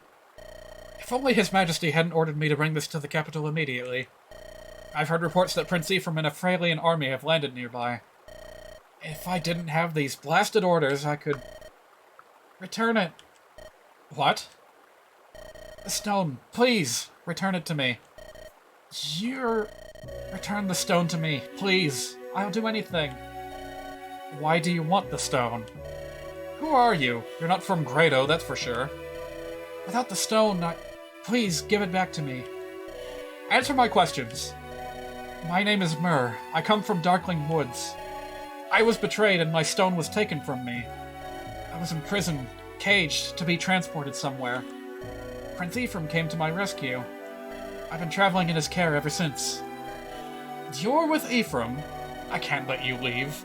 Maybe I should take you back to the capital with me. Wait, you're from Grado? Tell me, has anyone around you... have you noticed any changes in the people around you recently? Changes? What do you mean by that? Anyone near you? Has anyone been transformed, either in spirit or demeanor? Does anyone act in such a way as to appear a different person altogether? How could you know? The darkness is to blame. I've come here to stop it. You will tell me more. If I find you are lying, I will punish you. Do you understand? Yes. Are you ready? I will tell you everything I know. I see. Myrrh, I think I understand everything you've told me. Good. But I cannot believe it. How can I allow myself to believe it? If it's true, then His Majesty is already... Dame Selena, what's that? It's a Fluorspar. His Majesty presented it to me when I was promoted to General. This gemstone is proof of my commission. It's one of Grado's treasures. I received it years ago, but I remember that day like it was yesterday. His Majesty smiled so kindly. His voice was filled with dignity and affection. Dame Selena, you love your Emperor, don't you? What are you... I can see it. Dame Selena, I can see how much you treasure. His Majesty is most compassionate. You see, I'm a commoner. I was raised in a desolate, impoverished village. My family couldn't afford our taxes. No one could. We were desperate. Some of us considered horrible things to make enough money to survive winter. Then supplies began to arrive. We were told they came from the Emperor himself. He sent them to us, a poor frontier town who couldn't even afford to pay taxes. Neighboring kingdoms must have thought the Emperor mad, I can only guess. But His Majesty did not care about his standing among kings. He cared for his people. He saved us. That spring, I went to the capital and became a soldier, then a knight. I wanted to dedicate my life to the Emperor who had saved it. I felt I understood his dream. I felt I shared his vision. Dame Selena... Myrrh, this wave of dark energy you spoke of... Can its evil really change a person that completely? Yes. All trace of this person would be consumed, destroyed. How can this process be reversed? I'm sorry. That is impossible. I see. Dame Selena, enemy troops are heading this way. We await your orders. Understood. Tell the men we meet them head-on. Myrrh, I release you. Return to Prince Ephraim's side. Dame Selena. I apologize, but I cannot return your Dragonstone to you. I vowed never again to fail in my duty to His Majesty. If you want the Dragonstone back, tell Ephraim he must defeat me. But that's... Go now, this place will soon run red.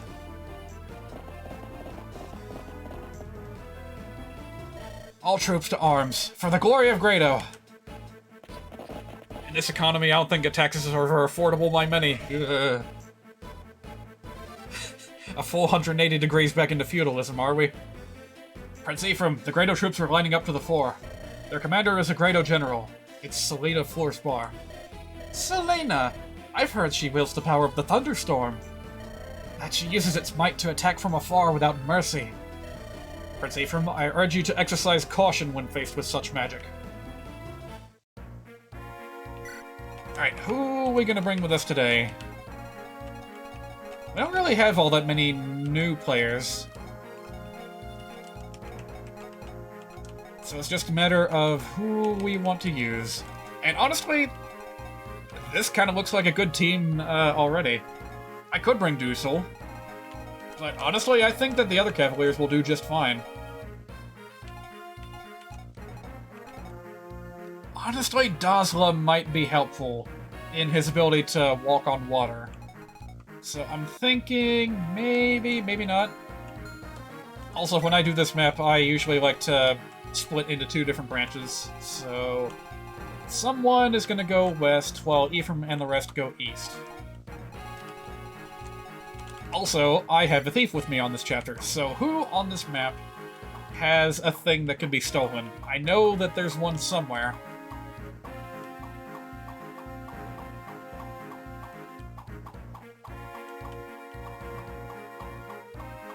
Where is it? Aha! The Great Knight, that'll be easy to remember. This mage also has a speed wing, so I think I will send Calm down to the left. Does Dusel have an interaction with Selena? Oh! I hadn't even thought about that.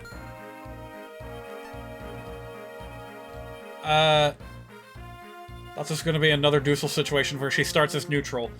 Nope. She is determined to stick it out until the very end. Well, I've already got 2 Cavaliers. If I were to leave one behind, whom would it be?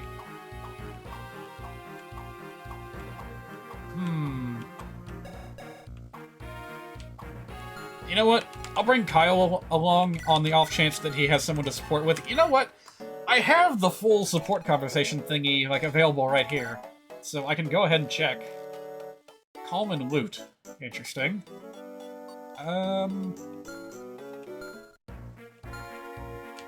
Sure, why not?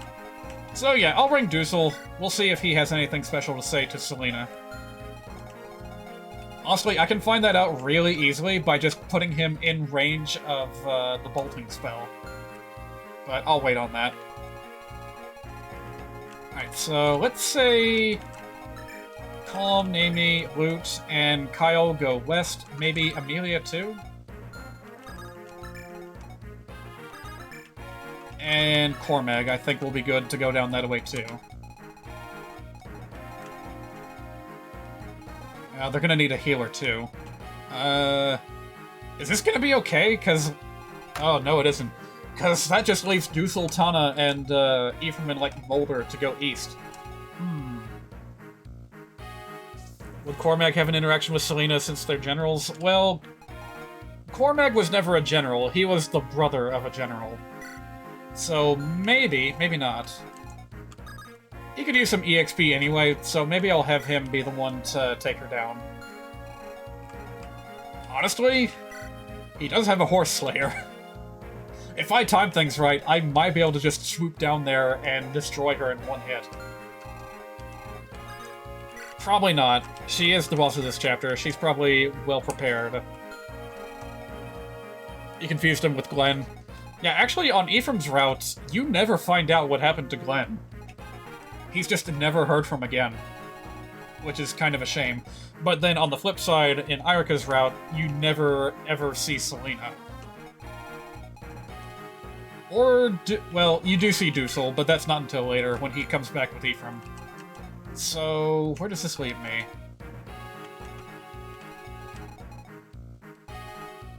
I'm sending an awful lot of units down to the west. But you know what? Maybe that's okay, because now that I look at it, there's not that many enemies over on this side anyway. And we're actually going to get a slight bit of reinforcements over here to the east, eventually. So maybe it will work out. Just gotta make sure everyone's got the supplies they need. Dusel needs a whole new kit. I'll just have you borrow from Dazla. Am I even gonna need that hammer?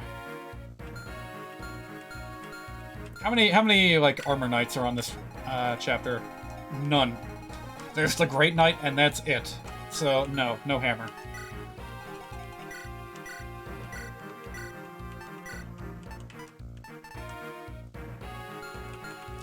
Sword Slayer, that might come in handy.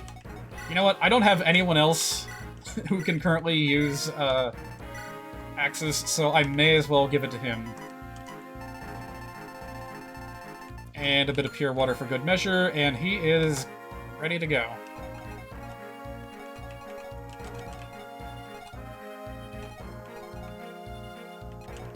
Yeah, this will probably be fine.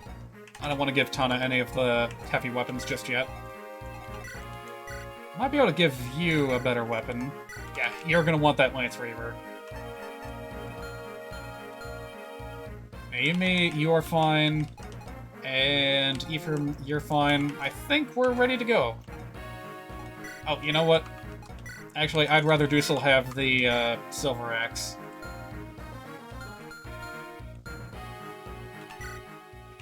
Alright, it's gonna be a bit funky getting out the door here, but what? Wait, they joined Blue? Okay, never mind. Prince Innes said they'd be around here somewhere. Now where in blazes is this Ephraim? From this distance, I can't tell which army is Freya and which is Grado. We'll have to move in closer if we're to sort this all out. Ah. Eh? Oh, what an adorable little girl. It's alright, come here. You're a bit young to be on your own. Did you get lost then? There's no reason to be afraid. This fellow's a bit scary to look at, but he's not so bad. Come now. But she is right, you know. If you keep looking so scared, you're likely to hurt my feelings. Please, little one, tell us your name. I am Myrrh. I wish to return to Ephraim's side. Ephraim? We're supposed to be guarding someone by that name. Can you help us find him? Yes, he's over there. Hey, hold on! This would be a perfect chance for her to join as a playable unit, but she can't. Ephraim! Myrrh, you're safe, thank goodness. Ephraim, I'm sorry. Myrrh, it's because I forced you to bring me with you.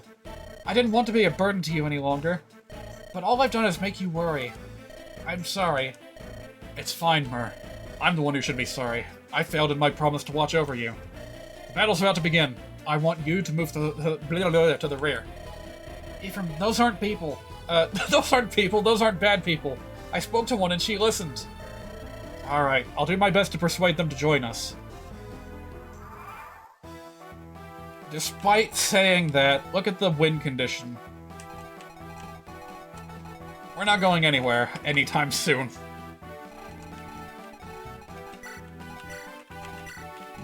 Alright, let's figure out what to do here. Unfortunately, there's a wall of axemen in my face, and all I have is, swordies. You're kidding, you already got hit?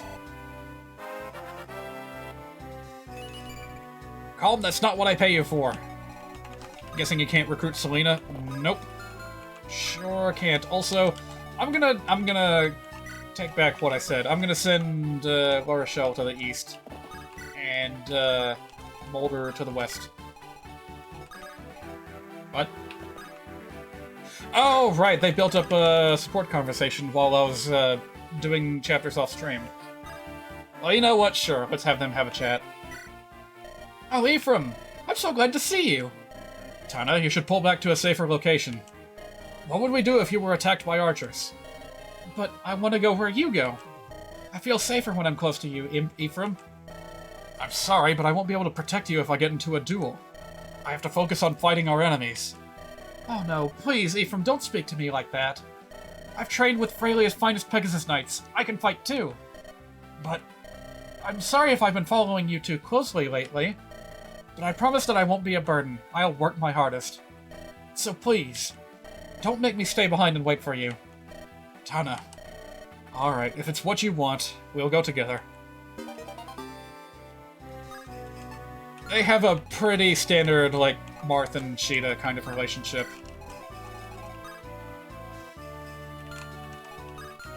Yeah, let's just pull back until everyone is reunited. You don't have to have Garrick and Ephraim talk, but they can. Alright, this is gonna be a little rough starting out. Yeesh. I don't like those odds. Well, we'll just be patient. Oh, you two have a sport conversation too.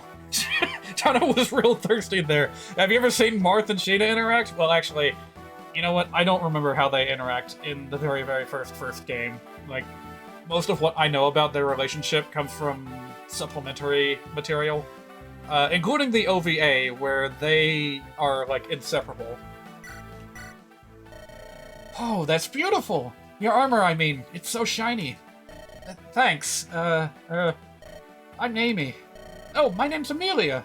Nice to meet you, miss. Miss? Oh, no, I'm just Amy. It's nice to meet you, too. Alright, Amy it is.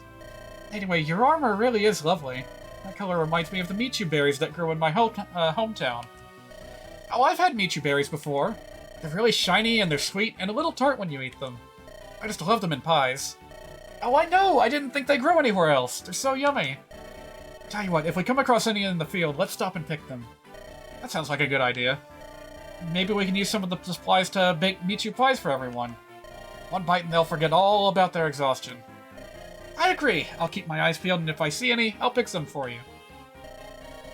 Now they've got something to look forward to. Hey, it's a cute little friendly relationship. But it's not gonna stick, because Ephraim's path is not the canon path. I don't know who's gonna end up supporting who in the end. Oh. They've got a hand axe. Alright, duly noted. Can I get Cormag across the water safely? Kind of. I can get him, like, about here.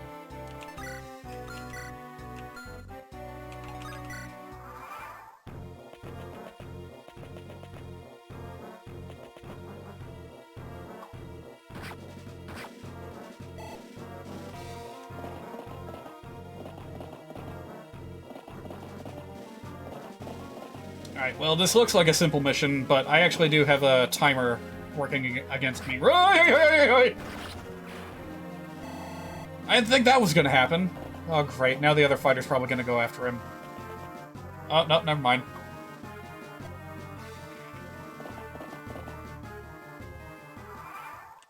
Right, so you may remember that there were pirates on this map when I was looking at the unit data. They'll be showing up eventually. And I want to get to the villages before they, you know, burn them down.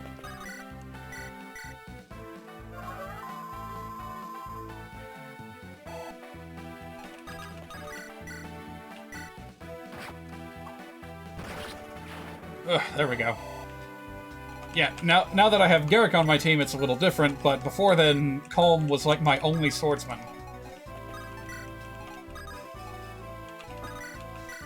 You know what? I have an idea. Let me see if I can get Amelia across the water in a timely fashion. Let's see here. Do I have any enemies that I really need to watch out for? Yes. Yes, there's people with killer weapons hanging out down here, and I don't like it.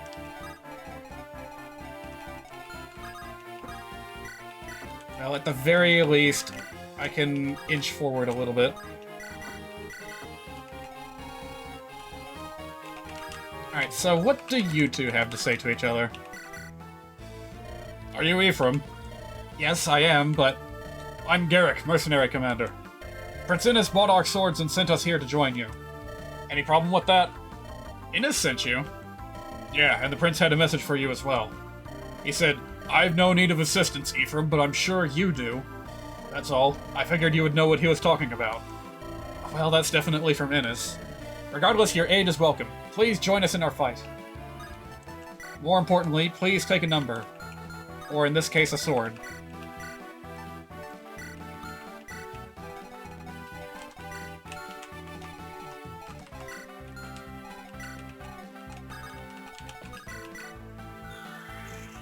You know what? Let's not waste any time. Just get in there and fight.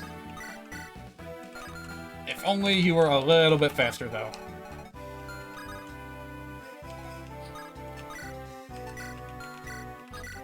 Alright, fine. You can just wait here.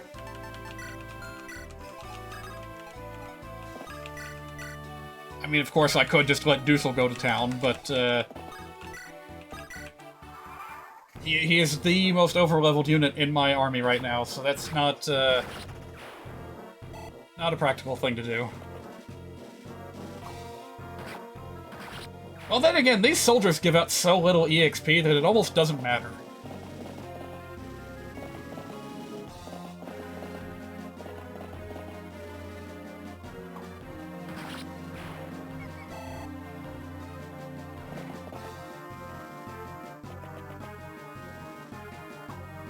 Not a problem.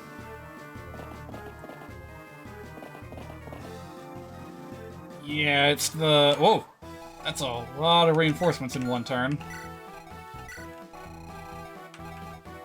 Alright, who can take out this guy right here? Amelia, maybe? Not quite.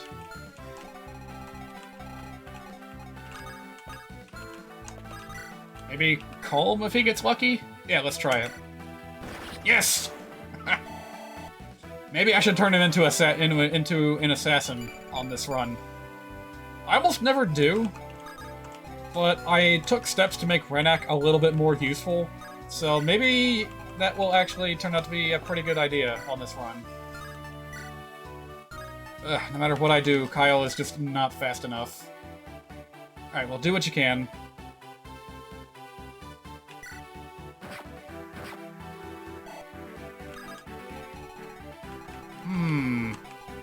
Nah, it's not gonna work. Can't even get down there with loot.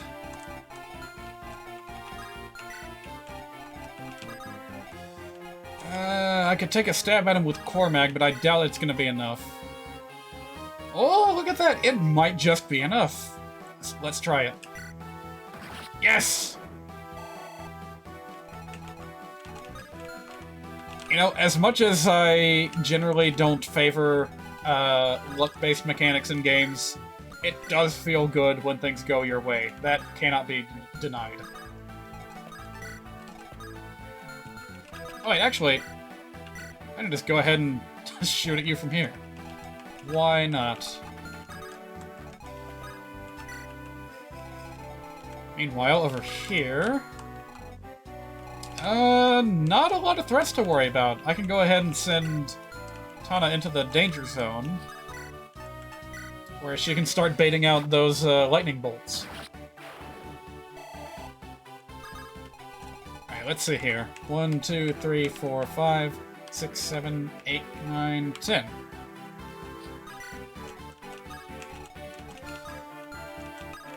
Alright, yes, that should be good. And 30 is a lot of attack power, but Tana will endure.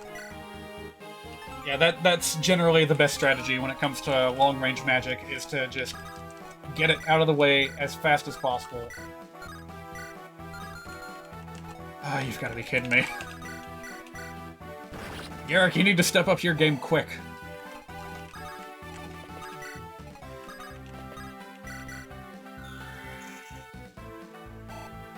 Alright, you know what? I don't mind one bit sending Dusel and Ephraim down here to clean house.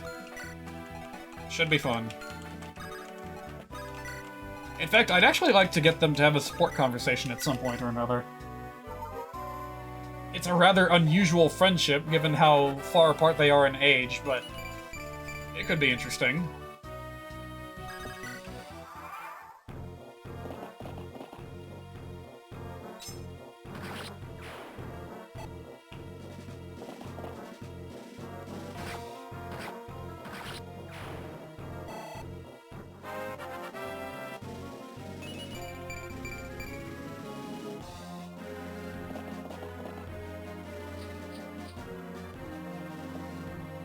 Oh! Did not realize Kyle was in the line of fire.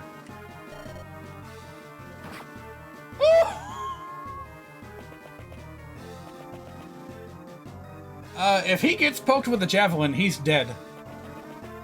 I really did not realize. Ay, ay, ay, ay, ay, ay, ay, ay. I got lucky this time.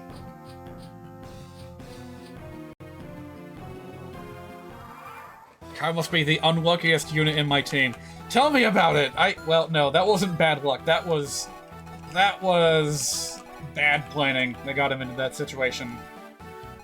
So is he lucky or unlucky that all that crap just happened to him? I don't know.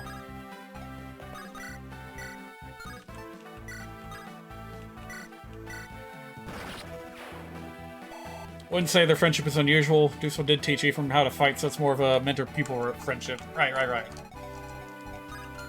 Student and master, if you will.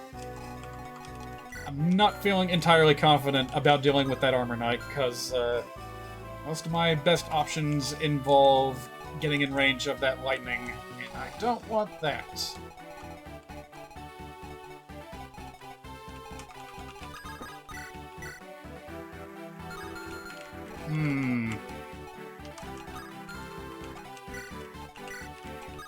I'll tell you what I could do, though. I could start using Cormag to bait out the Cavaliers and the Pegasus Knights.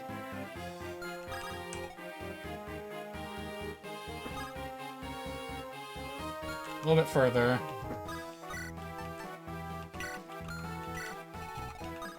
There we go. He should have no problem dealing with them. Kyle, just get out of here.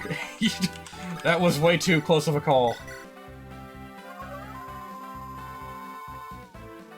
I can't even heal him back up to full. That's how much damage he took.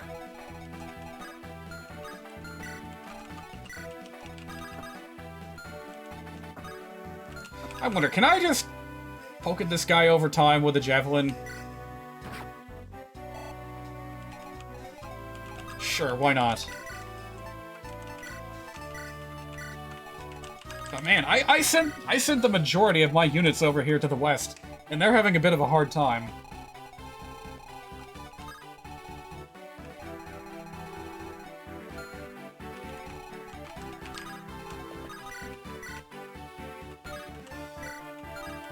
Oh, just equip the steel blade, whatever.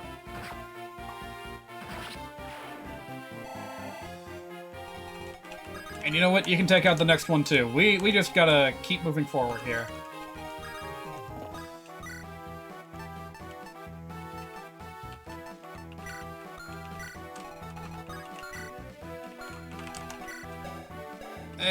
He'll be fine, probably.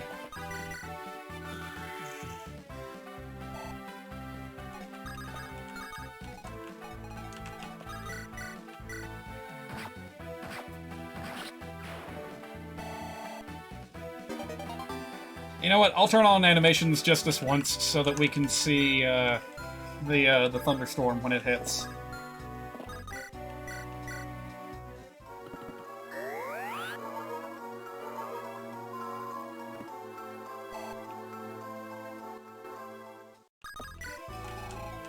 Meanwhile, I'll put Tana down here. And she'll be ready to visit the village on the next turn. Oh, you know what? I left Dusel in range of the bolting. How does this keep happening to me? He'll definitely be fine. He's I think too fast for her to get any kind of edge on him, but it's still gonna hurt. But hey, if that happens, we'll get to see what their interaction is like.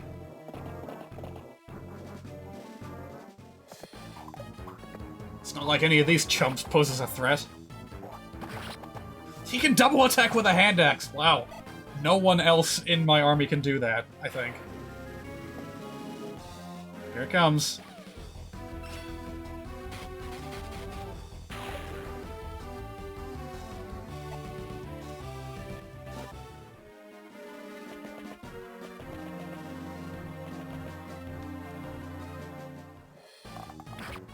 I don't know what I was worried about. Look at him. He can't be touched.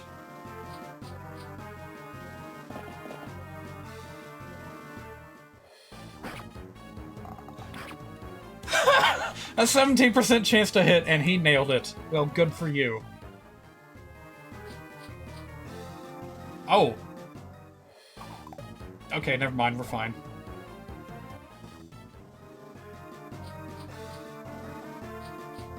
These flyers are getting to be a pain in my neck fairly quickly, though. Especially since so many of them have javelins. Like, I need to be hurrying down to that village, and this is just making it very difficult for me.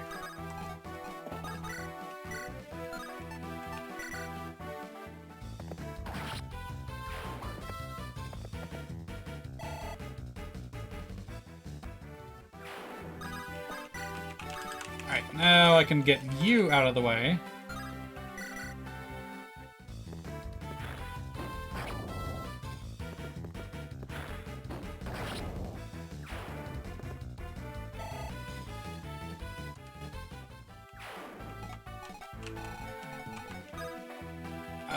But I'm gonna have to take care of that Pegasus Knight, like, now. Oh god, they travel so fast. Calm can go over there. He's got a Lance Raver. He can handle them.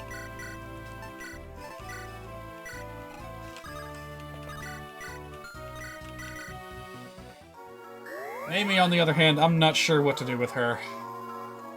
We're in a very dangerous spot right now.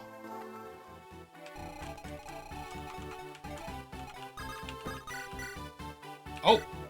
Nice. That's not in range of the archer down south, is it? I'm trying to keep track of so many things at once. Okay, just barely not.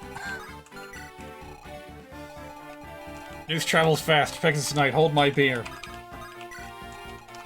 Bring your own beer. You can wait up here, and that'll probably be fine, I think. Yeah, it's out of range of the bolting, so... You know what? Sure, you two go ahead and have your second conversation. Phew! What are you doing? Oh, calm. I was just restringing my bow. Wow, you really take after your grandfather. The way you handle your bow is great. Wait, hang on a minute. Didn't we see this already? Still remember how he tried to shoot me? Yeah, we did see this before. Okay. That must have been on one of the failed runs, where, Ephraim died.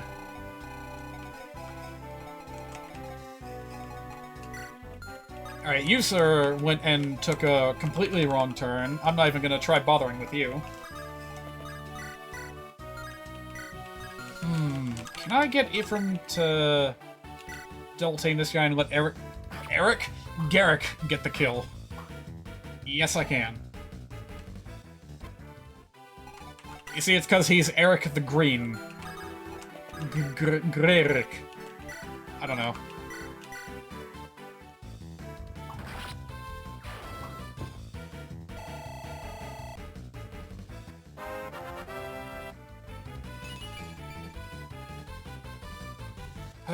A slow start.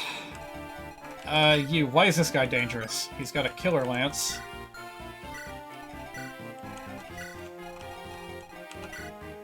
And this one has a sleep staff, but they're not moving? Note to self, allow the troubadour to move. That's kinda silly.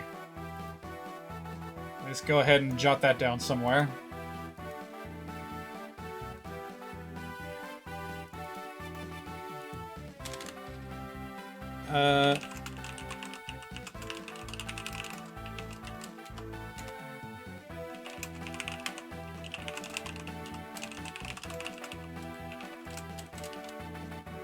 Alright, there was actually another detail that I wanted to change that I almost forgot about, so it's a good thing I pulled that up just now. Alright, so... Dame Selena often visits our village when she's on patrol. She even came to our aid when we were attacked by bandits. Please, I beg of you, don't hurt Dame Selena.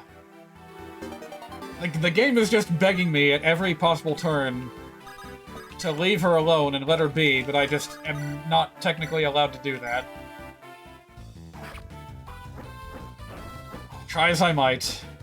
And if she wasn't recruitable as, like, a secret character in the post-game, then maybe I would go out of my way to, like, make some kind of victory condition where you can actually get her on your team. But, so it goes. I'm doing a dance, but I don't really have a reason for it. Everyone is kind of just gonna stay where they are.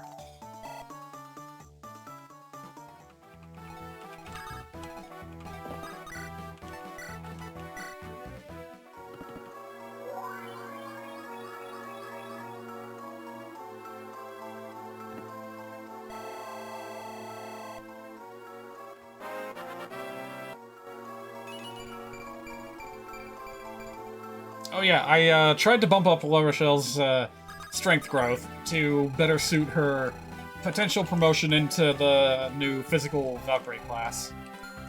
Don't know how well it's going to turn out. She's definitely not going to be as well suited for the role as Naomi, but she can certainly try. You see that little 5 down there in the bottom left? That is the reason why I don't usually equip these killer weapons on defense.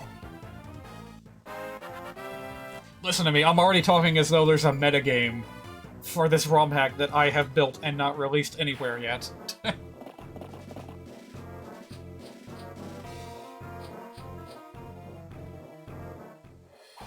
Yeah, when it says critical hits are more likely, it means that.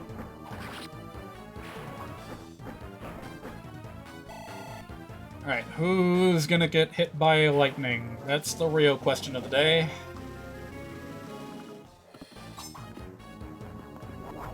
Yeah, look at this guy go! I think he's crit on every single combat encounter on that river there.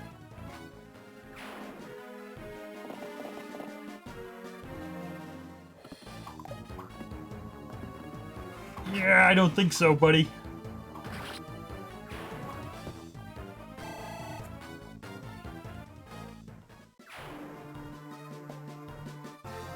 It's Dussel. She doesn't have anything to say to him? Well, there's your confirmation. Color me surprised. I really thought that they were going to have a special interaction, but nope.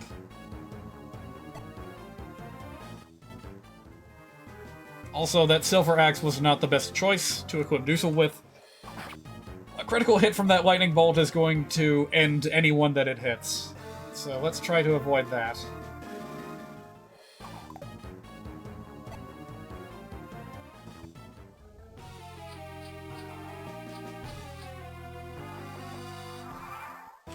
Yeah, that's too bad. Hey, you know what? Maybe... maybe, just maybe, I can figure out how to add one such dialogue to that. I could, like, fill in the holes where there ought to be dialogue, but currently there is none. No promises. I actually don't know how to write, you know, a completely new event like that. It can't be that hard, right? People have been making custom Fire Emblem hacks for years. Surely it's not that hard to write a new dialogue event. Calm, what can I have you do? It's very tempting. It's a very tempting thing for me to do, but... honestly, I'm thinking of just backing off for a little bit.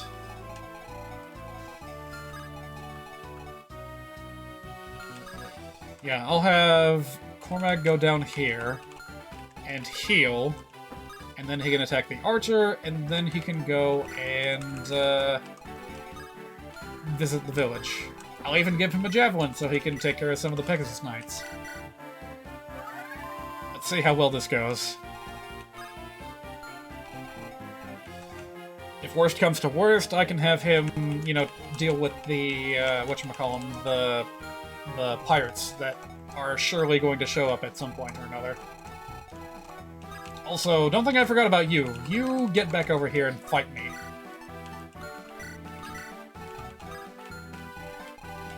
The west side has enough pressure on them as is.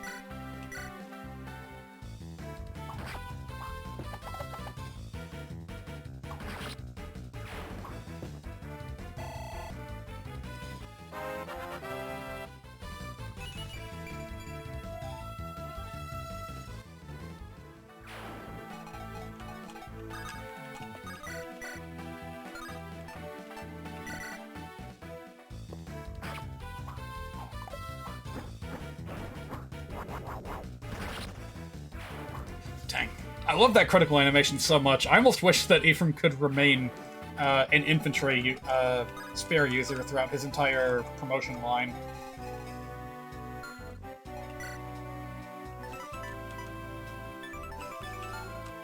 Alright, I am going to see if I can get Selena to keep targeting Dusel.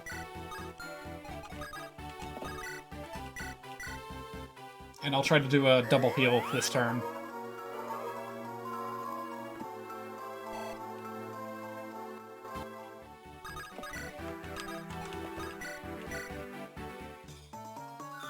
And here, pretty soon, I am going to turn animations back off. I'm just waiting for all the bolting charges to dissipate.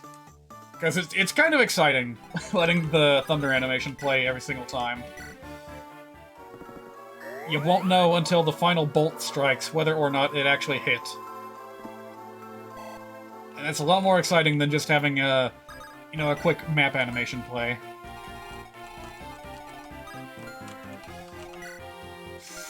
Wish I had given someone a barrier staff or something.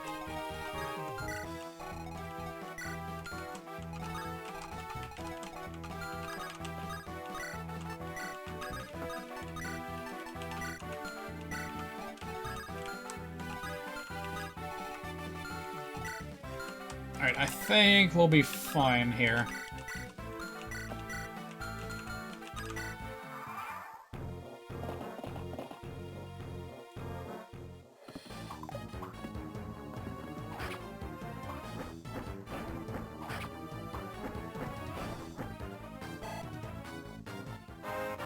Sorry that I seem to have run out of things to say for the night, but I've been streaming this so often lately that I've like exhausted most of the things that I normally would talk about. The only other thing that there is to report on is the state of my sleep, which is terrible. I don't know what's been going on to make it so atrocious, but oh, no kidding! He can double attack with the javelin? Wasn't expecting that. Yeah, it's terrible. I'm in, like, this constant... he's fine. I'm in this constant cycle of, like, waking up too early, not getting enough rest, not being able to go back to sleep, and then ending up feeling, like, fatigued and not being able to do what I want to do throughout the rest of the day because I have no energy. It's a vicious cycle, and the only way I've found to be able to deal with that is to, like, take a nap in the middle of the day, which is fine and all, but... Oh, this might get a little bit ugly. That's, mighty magic that's gonna rain down on Cormac's head. And this pirate has a hand axe, too.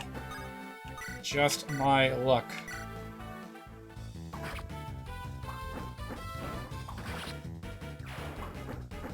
Feels bad. Yeah, that's part of why I've been dragging my feet so much on this, getting ready to move business, is because I just don't have the energy to do what needs to be done.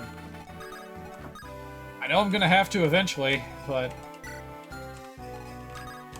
I've been trying to just put it off until the day comes when I feel like I've got the energy necessary to do what has to be done.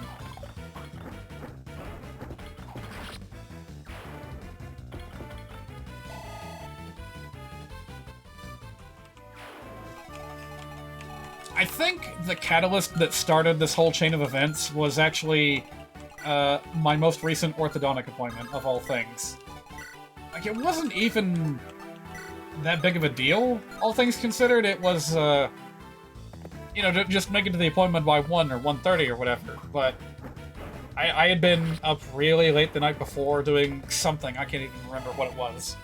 So, I ended up shortchanged on sleep, and then ever since then, we've had an awful lot of heat in the area.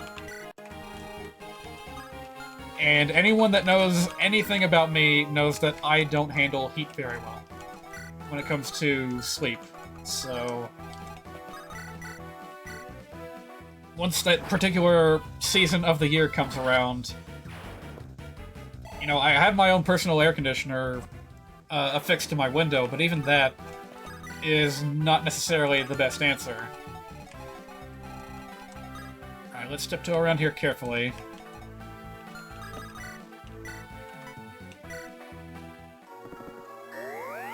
Because the problem is not that my room is not cool enough, it's that my body isn't cool enough. I seem to be,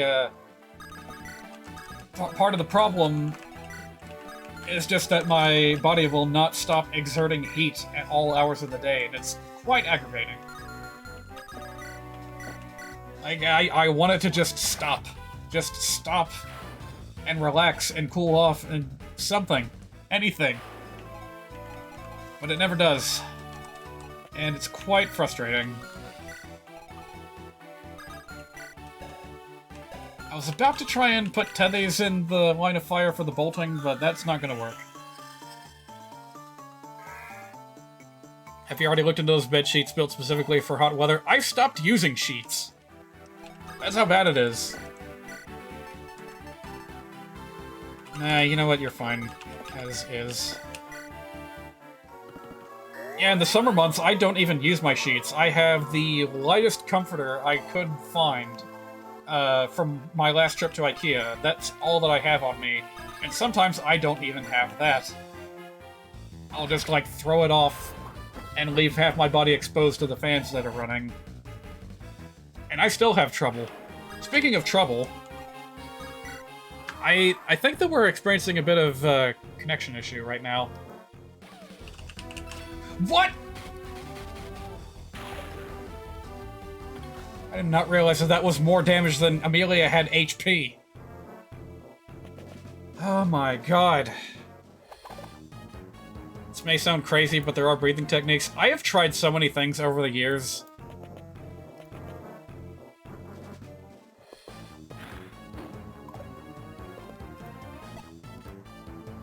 The most recent scheme that I just barely talked myself out of not doing was, like, misting my own sheets. Which I may still do at some point or another. Just get, like, a spray bottle, fill it with water, and spray it on every single night where I'm having this kind of trouble. Ugh, I hope I don't end up having to do that, but it's an option that I've been considering. Let's see. Calm. How effectively can you deal with these pirates? I like his odds of dodging, but not his odds of defending. This must be hacks. You're way too lucky. I know! That Amelia should not have survived that. I was being dummy reckless, but I'm not gonna complain.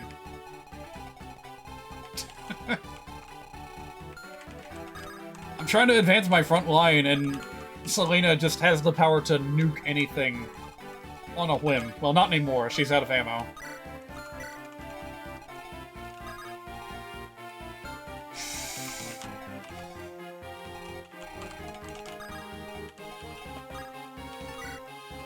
Alright, you know what? How about we just wait for a little bit? I'll have him equip the Iron Sword, and we'll wait and see. Cormac should have no trouble dealing with these mages here. By the way, I can't forget that that one's holding a speed wing.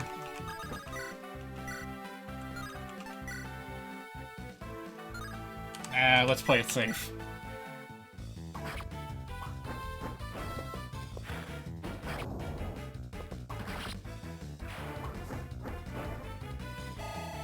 You know what? I'll consider that last turn of events divine retribution for Amelia getting hit by that 17% accuracy javelin earlier. And now me and the Cosmos are even.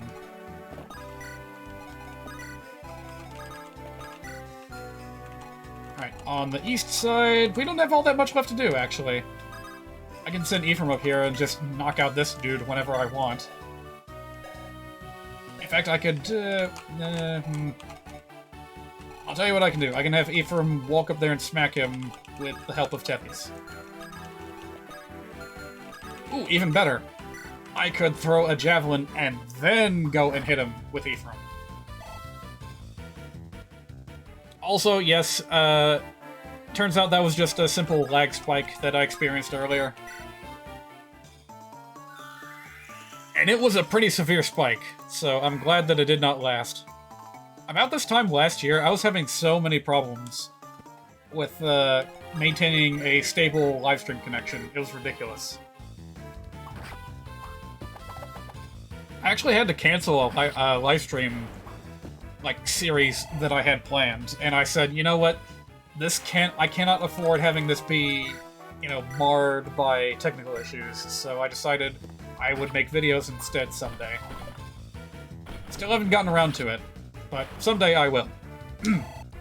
Video reviews specifically, at least 5 of them, and hopefully I can deliver on them before too long.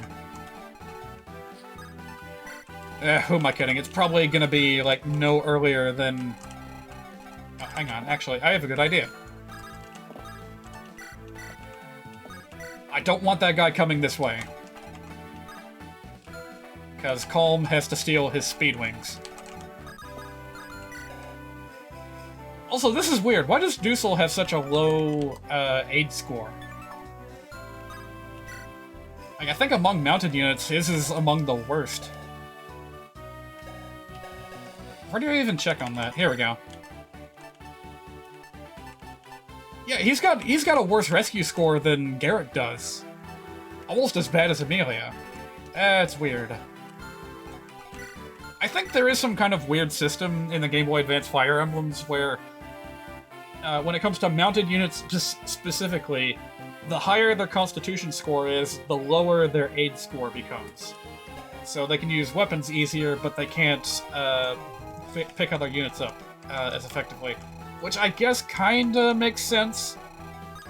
It's like trying to account for how much weight the horse can bear. That's the only thing that even remotely makes sense to me.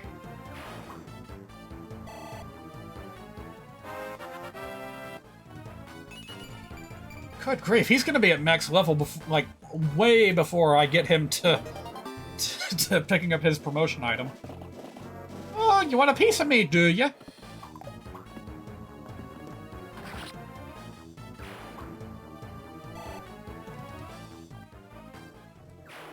I knew ahead of time that Ephraim was gonna clean house with this map.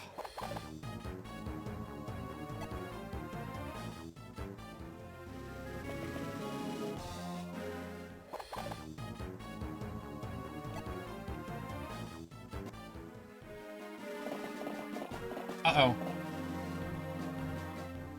I was kinda hoping this guy wouldn't move right away.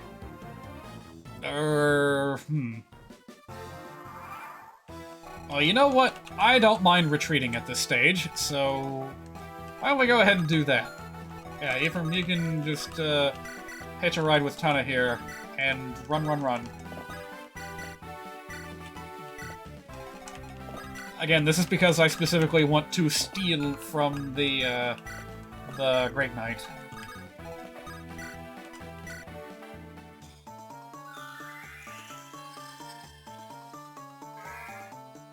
Honestly, I'm not sure why I care. Because when the paths combine into one route, I'm only going to be playing from where Irika leaves off. So I don't really need money on Ephraim's campaign, but you know what? I'm going to try and get that red gem anyway. Just because I can. Alright, next question. How effectively can Calm handle a bunch of pirates? Let's find out.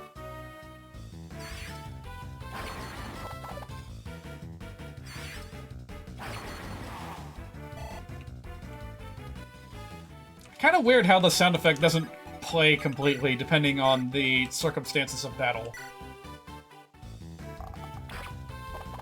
Any other sound effect can cancel it out. And the animation itself, doesn't last long enough for the full swishy noise to take effect. Alright, what have you got? You must have gone through a lot to make it here. Tell me about it, lady. Did you come to warn us about the fighting going on? Thanks so much.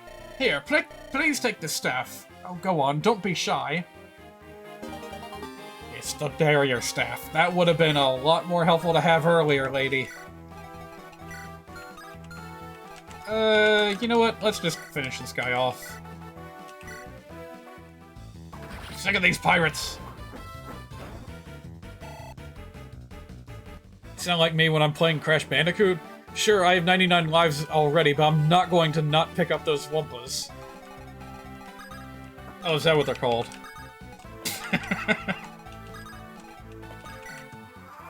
Yeah. Oh god, yeah. Picking up unnecessary collectibles is definitely a thing that I am guilty of in a lot of games. Especially platformers.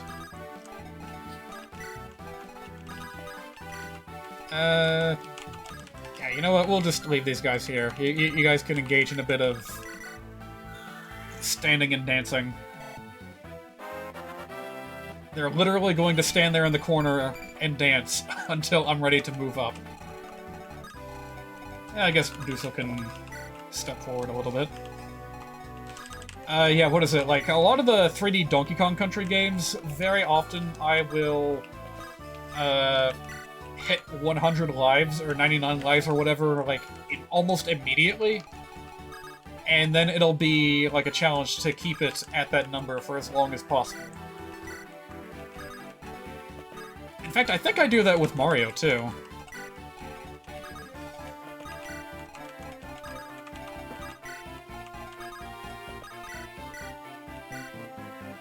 Simple, picking stuff up in games is fun. Stealing in other video games is also fun.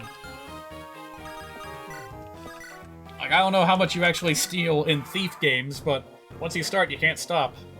If you're playing a pickpocket character in Skyrim, you just keep on going at it. Consequences be damned. Weight limit be damned.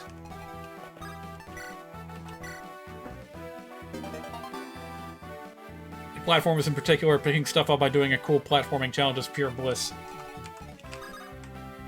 I'm imagining, like, all those situations where you've got, let's say, bananas in a perfect arc, and you manage to follow that arc all the way around in the perfect shape. Yeah, that is pretty satisfying.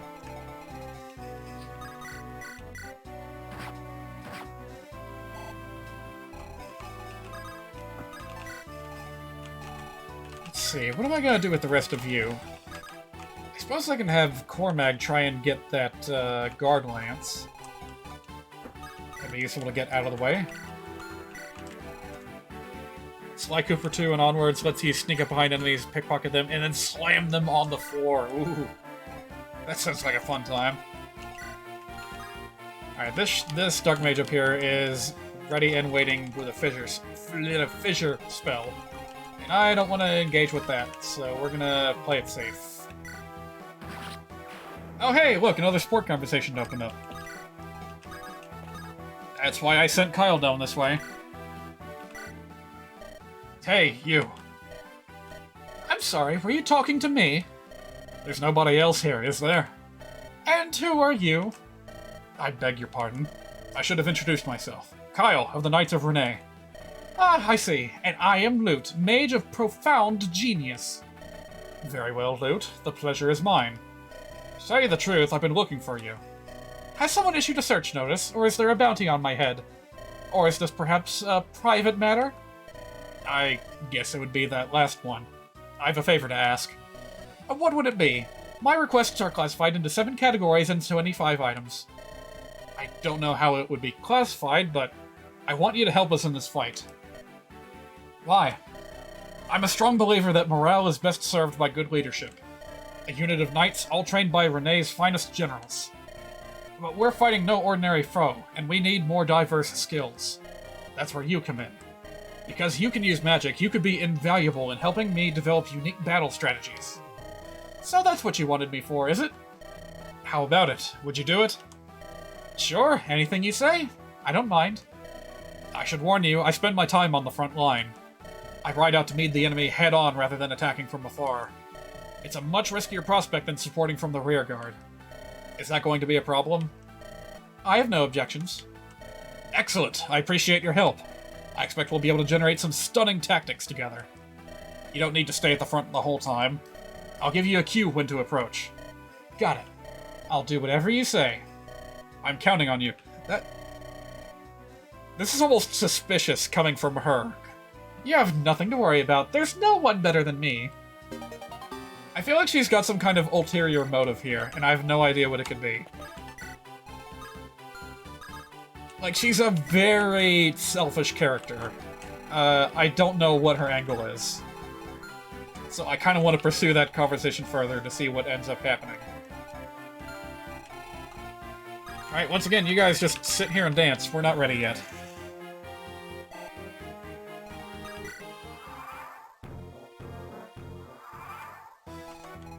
But when am I going to be ready? How about... this is a little risky, but I'm going to try sending Calm up this way. He's gonna draw out either the Great Knight or the Shaman. Either one is fine, I guess.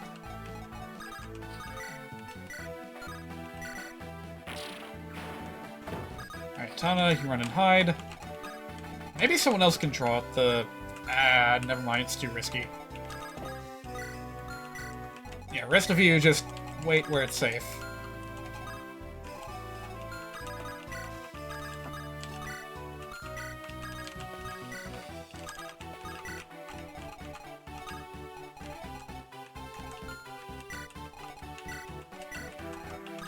Alright, now we can... wait. Wait a minute, Cormag was in range of the Shaman this whole time? Oh. Well, never mind. I guess they're literally just Selena's bodyguards. Pfft.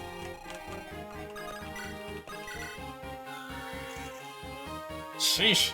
If that guy was allowed to attack me last turn, Cormag might not have survived, for all I know.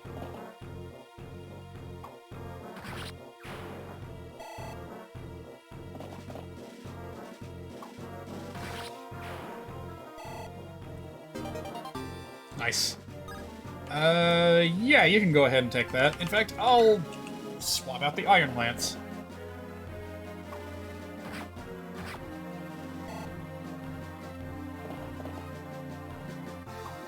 Excellent. Everything is going according to plan. All I need is for someone to take that Speed Wing away from Calm. And right now I have no one to do it with. What? Dussel, La Rochelle, anyone.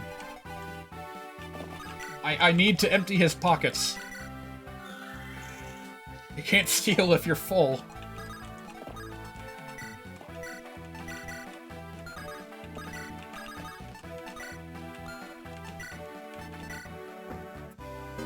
Alright, now we're good.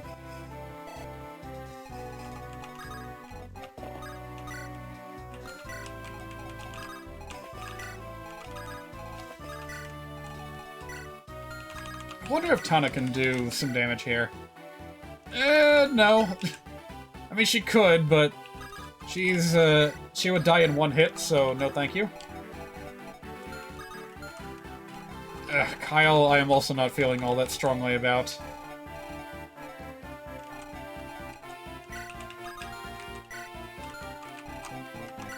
I wonder if Loot is dodgy enough to where she could just, like, sit on a forest and be fine.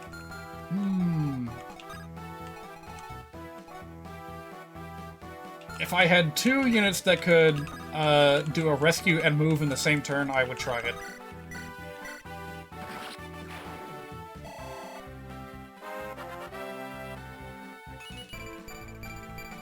Finally, Amelia's getting her defense up.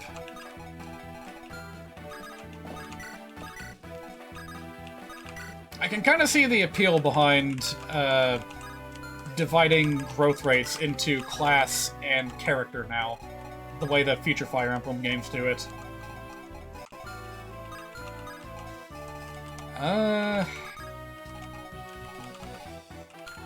What am I going to do with Cormag? I guess you can just wait over here on the sidelines.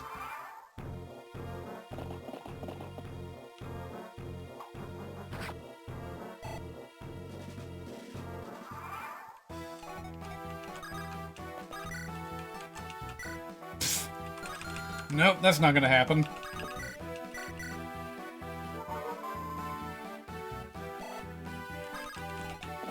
Yeah, I almost forgot. Great Knights are kinda bulky. I'm gonna need to pull out all the stops in order to take one of these guys out. maybe Garrick can do it. Ah, come on, dude. You've got the heaviest weapons in town, and you can't... Urgh.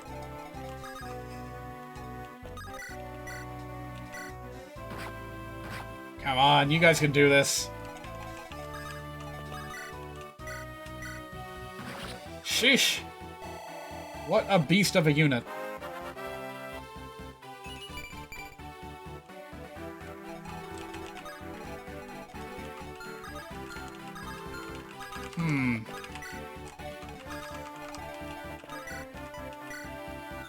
I have good idea.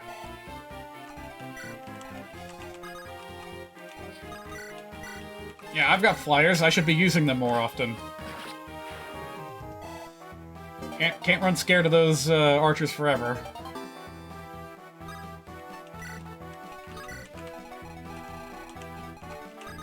Alright, this chapter is almost done. I just gotta find a way to approach that Cavalier Archer team. And I think I just found a way. Wait, no, I've got a Horse Slayer. I should be using that.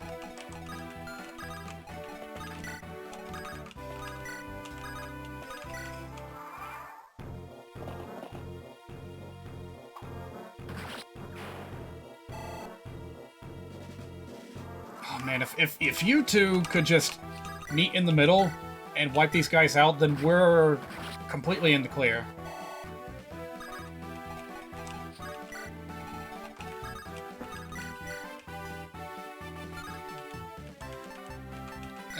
You know what? It's fine. Go for it.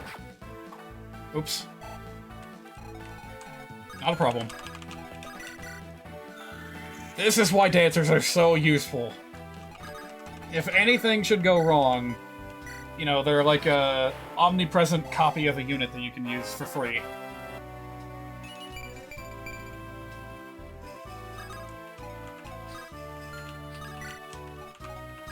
Now, what to do about these three?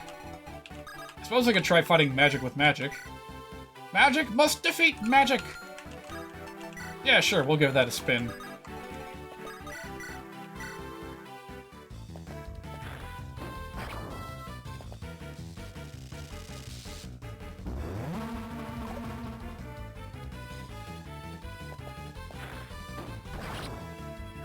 I'm pretty sure no matter what you do, none of the mage bodyguards nor Selena will ever move. So I've got plenty of time to circle around and take care of the rest of them. Amy might be a good choice for taking out the boss.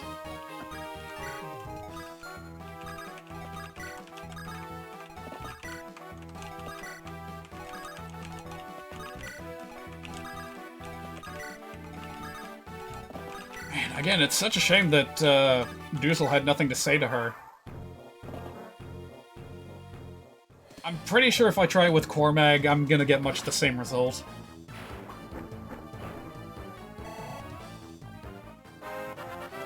Because, my goodness, he has even less relation to Selena than Dussel does.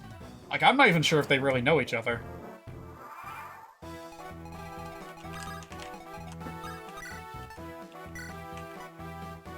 Let's not do that. Let's, try taking a stab with a Horse Slayer and see what happens. I'm gonna make a save state first, because, my god, if that 1% critical hit happens, I'm gonna be quite upset. Also, that seems to have tanked the frame rate a little bit. And yeah, they have absolutely nothing to say to each other. Which is a crying shame.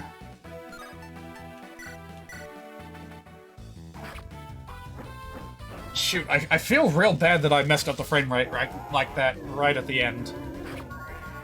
Like, can I fix that? What?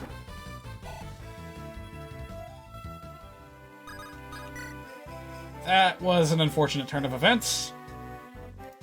I'm just gonna try, like, pausing and unpausing and see if that helps. No? Ugh. Okay, this really bugs my eyesight, so I'm gonna try just resetting real quick. All this because I made one save state. Jeez.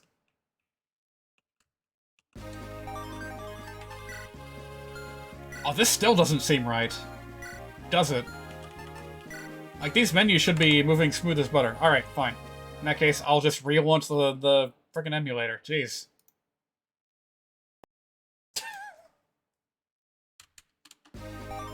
I mean, you can see a difference. You can plainly see a difference there. To be fair, Kyle and Amelia were also lucky. Yeah, I guess it's... fair is fair.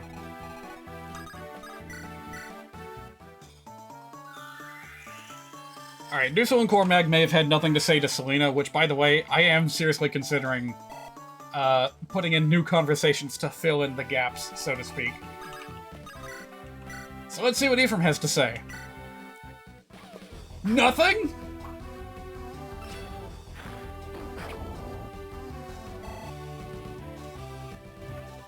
Nothing? Wait, no, he does have something to say, but only after what? Are you Selena? Indeed I am, and you are Prince Ephraim. I know you've spoken with Myrrh. Withdraw your troops. You must know the Emperor is not rational. Yes, I know. Then why? Why do we still fight? I am a general of the Empire. His Majesty's word is law. That's ridiculous. You know the Emperor is deranged, and yet you follow his orders? Is that truly loyalty? Prince Ephraim, you cannot understand. I know the path I'm given is foolish, yet I am a knight. I have no other. Selena, please, surrender. I have no wish to see you die here. Me? Die? Prince Ephraim, you misunderstand me. I have no intention of dying. Madness though it may be, I will be the one doing the killing today. Yeah, that's weird that it waits until you get all the way up there for them to talk to each other.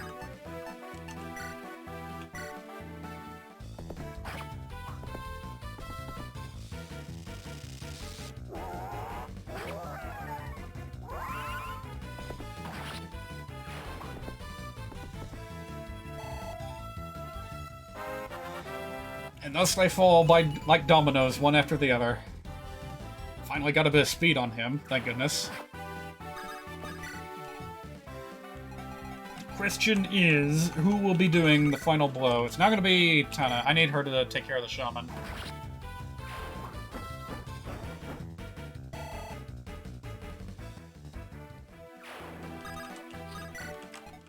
Let me see here. I could hand it to Lute. Could let Amelia do it. Yeah, let's give Amelia a chance. See if she can pull it off. I'm gonna say that's a yes. I am so very tired. Now I too will. Alright, that last message kind of paints her as a Death Seeker. Like, she just felt so betrayed by her Emperor that she didn't want to go on living anymore. Dame Selena. General Selena possessed a curious stone. Myrrh, is this the dragon stone you lost? Yes, it is. I'm saddened by its return. My dragon stone is here, and yet my heart is heavy with remorse. Myrrh. Ephraim, can you tell me why this had to happen? Dame Selena was a good person. She was filled with joy when she spoke of the Emperor. Why did Dame Selena have to die? Why did we have to take up arms against her? They do this so much in Fire Emblem Fates that it honestly, like, bypasses narrative, like, cheesiness and goes straight into, like, sickening territory. I just get so fed up and sick of seeing this over and over and over again. Here, at least, it only happens, like, once or twice. Oh, okay, maybe more. Maybe this is something that Fire Emblem kind of grapples with a lot throughout its history. I'm sorry. If I could have convinced her to lay down her arms, I would have. It was simply not possible. I had no choice. She had to die. I know you don't approve, but you must know I have my reasons. My apologies. Ephraim, I am not seeking to blame you. It's just that I grieve for her. I ventured out of the forest chasing after that dark energy. I thought perhaps that I could negate its evil force. Is your cause so different from Selena's? How many good people must die alongside the wicked? What can we do to end this without any more good people dying? I don't have any answer for you. But I will continue on toward the capital, and perhaps I will find one there. I will learn the truth behind this madness. Alright, so I'm gonna go ahead and let you guys know that Chapter 15 is where the paths merge. You might remember that the chapter that opened up for Irika was around here. They're going to meet pretty soon. So I think what I'm going to do next time on Saturday is I will do Ephraim's chapter here in Great Oak Keep first, and then do Chapter 14 with Irika, and then immediately do Chapter 15 with Irika, and then we'll just be on Irika's path from that point forward. I'll hold on to the save file here with Ephraim, because you do get a bonus for completing both campaigns. It's a really obscure one, but I digress. So, yeah, we're getting close to the third act of the game. Pretty exciting. And the chapters are going to be longer than ever once we cross that threshold. So it may very well be that some days I will have to do just one chapter a day. But that'll be fine. I'm going to go ahead and get ready to go. I know that these streams have been a little bit shorter than before, but that's because I've been going through these day by day so quickly. I don't have all that much to add. But hopefully next time I'll be able to work out a plan to kind of convert some of the items. The next thing that I want to do specifically is to take, like, you know, this goddess icon, for example, and convert it into an item that passively boosts your stats rather than requiring you to consume it. So as long as it's in your inventory, you're good to go. So I'll see about making that happen next time, and until then, I will be also working on getting the archives from this past week up on my YouTube channel. If you don't already know about it, you can look below the Twitch player right now. It'll be the link on the left. You can click on that and go back to the first part if you so choose. All archives have been timestamped to show when individual chapters start and when different parts of the ROM hacking process take place. I think that's all the information I have to disclose, so I'm going to go ahead and save and go. You guys have an excellent night. Hope you can stay cool and stay safe out there. I'm not even going to elaborate on that like I did last time because it's just going to make me sad. So I'm going to go ahead and go. You guys have an excellent night. See you later.